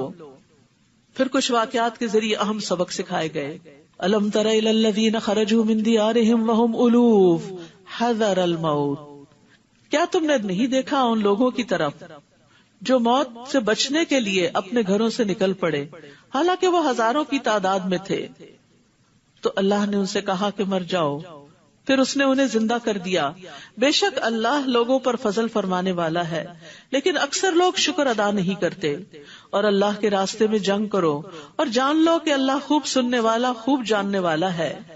کون ہے جو اللہ کو قرض دے قرض حسنا تو وہ اس کے لیے اسے کئی گنا زیادہ بڑھا دے. اور اللہ ہی تنگی بھی کرتا ہے اور کشادگی بھی اور اسی کی طرف تم سب لوٹائے جاؤ گے.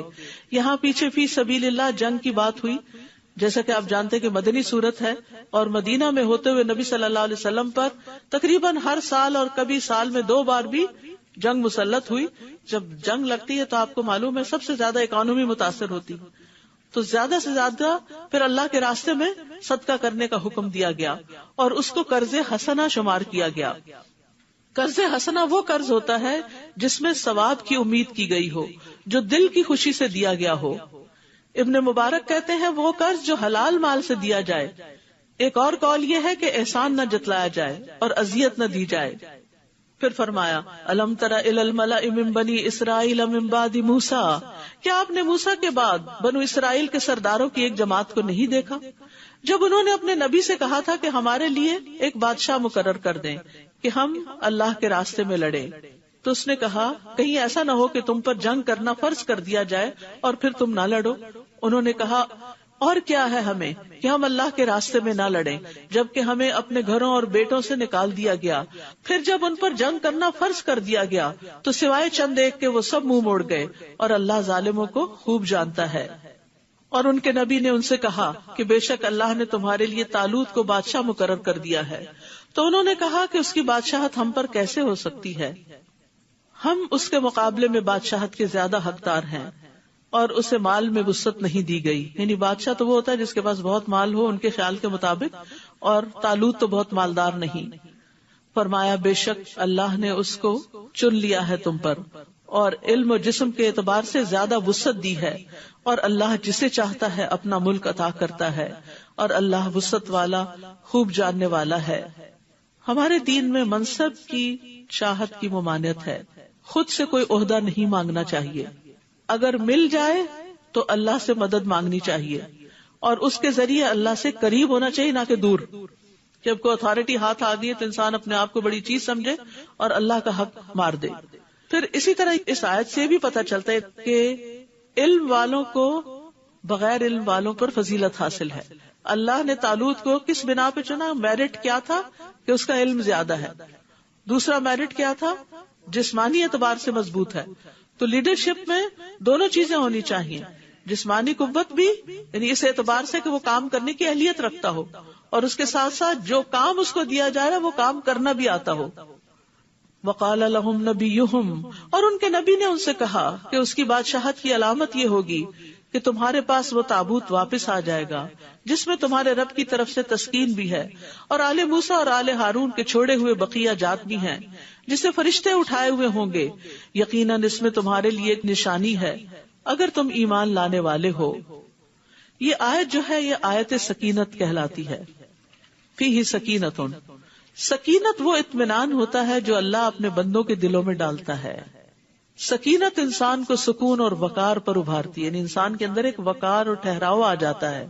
خوف کے وقت انسان کے دل کو مضبوطی دیتی ہے تو فتنے اس کو ہلا نہیں سکتے، آزمائشیں اس پر اثر انداز نہیں ہوتی، غم اس کو نہیں گلاتے، انسان کا ایمان اور یقین اور بڑھ جاتا ہے۔ تو ابن قیم رحمہ اللہ سکینت کے مرتبے کی شرح کرتے ہوئے کہتے ہیں کہ یہ اللہ کے عطا کیے گئے رتبوں میں سے ایک رتبہ ہے کہ جس کو اللہ سکینت عطا کر دے۔ یہ رتبہ انسان کی ذاتی محنت اور کسب کی وجہ سے نہیں ہوتا۔ تو قرآن مجید میں 6 مقامات پر سکینت کا ذکر ہے، ایک سورۃ البقرہ میں، 2 بار سورۃ التوبہ میں اور 3 بار سورۃ الفتح میں، جن کو آیات سکینت کہا جاتا ہے۔ جب انسان ان آیات کو سنتا ہے یا پڑھتا ہے تو شیطانی حملوں اور بیماریوں سے نجات پاتا ہے۔ ابن قیم کہتے ہیں کہ ابن تیمیہ رحمہ اللہ پر جب معاملات شدت اختیار کر جاتے تو وہ سکینت والی آیات پڑھتے، اور میں نے ان کو ایک بہت عظیم واقعہ بیان کرتے ہوئے سنا جو ان کو بیماری میں پیش آیا۔ یہ عقلیں اس کو برداشت کرنے سے عاجز آ جاتی ہیں۔ یہ شیطانی روحوں سے جنگ کرنے اور ان کا مقابلہ کرنے کا واقعہ ہے کہ جب ان کی قوت کمزور پڑ گئی تو ان کے سامنے شیطانی روحیں ظاہر ہو گئیں۔ یعنی جنات بھی جب ہی پوزیس کرتے ہیں جب انسان ویک فیل کرتا ہے۔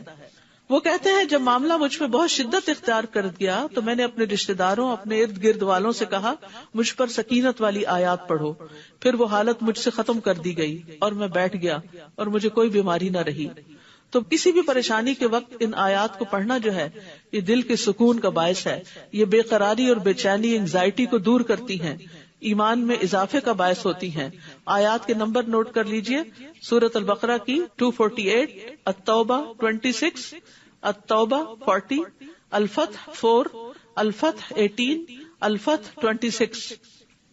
فلما فصل طالوت بالجنود، پھر جب طالوت لشکروں کو ساتھ لے کر نکلا، کہنے لگا بے شک اللہ تمہیں ایک نہر کے ساتھ آزمائے گا، تو جس نے اس میں سے پی لیا وہ مجھ سے نہیں، جو اس کو نہیں پیے گا وہ مجھ سے ہے، سوائے اس کے جو چلو بھر کر اپنے ہاتھ سے پی لے۔ تو ان سب نے اس کو پی لیا سوائے چند ایک کے۔ پھر جب انہوں نے اس کو پار کر لیا تو وہ لوگ جو اس کے ساتھ ایمان لائے کہنے لگے آج ہم میں جالوت اور اس کے لشکر کا مقابلہ کرنے کی کوئی طاقت نہیں۔ تو ان لوگوں نے جنہیں اس بات کا یقین تھا کہ وہ اللہ سے ملاقات کریں گے کہنے لگے کتنی ہی بار ایسا ہوا کہ چھوٹی جماعت بڑی جماعت پر اللہ کے اذن سے غالب آ گئی، اور اللہ صبر کرنے والوں کے ساتھ ہے۔ اور جب وہ جالوت اور اس کے لشکروں کے مقابل ہوئے تو کہنے لگے اے ہمارے رب ہم پر صبر انڈیل دے اور ہمارے قدم جما دے اور اس کافر قوم کے مقابلے پر ہماری مدد فرما۔ فَهَزَمُوهُمْ بِإِذْنِ اللَّهِ، اور انہوں نے اللہ کے اذن سے ان کو شکست دے دی، اور داؤد علیہ السلام نے جالوت کو قتل کر دیا، اور اللہ نے اس کو بادشاہت اور حکمت عطا کی اور اس کو اس میں سے جو چاہا سکھایا۔ اور اگر اللہ بعض لوگوں کو بعض کے ذریعے زمین سے نہ ہٹائے تو زمین میں فساد پھیل جائے، لیکن اللہ جہان والوں پر فضل فرمانے والا ہے۔ یعنی اللہ سبحانہ وتعالی اپنے بندوں کی خود حفاظت فرماتا ہے، اپنے بندوں کا دفاع کرتا ہے، ظالموں کو ظلم سے روکتا ہے، ورنہ اگر ظالموں کو کھلی چھٹی دے دی جائے تو وہ حدیں پار کر جائیں۔ تو یہ اللہ تعالیٰ کا ایک طریقہ ہے کہ جالوت اور اس کا لشکر بہت مضبوط تھے، لیکن اللہ نے ایک چھوٹی سی جماعت کے ذریعے ان کو ختم کر دیا اور مومنوں کو سکینت عطا کی۔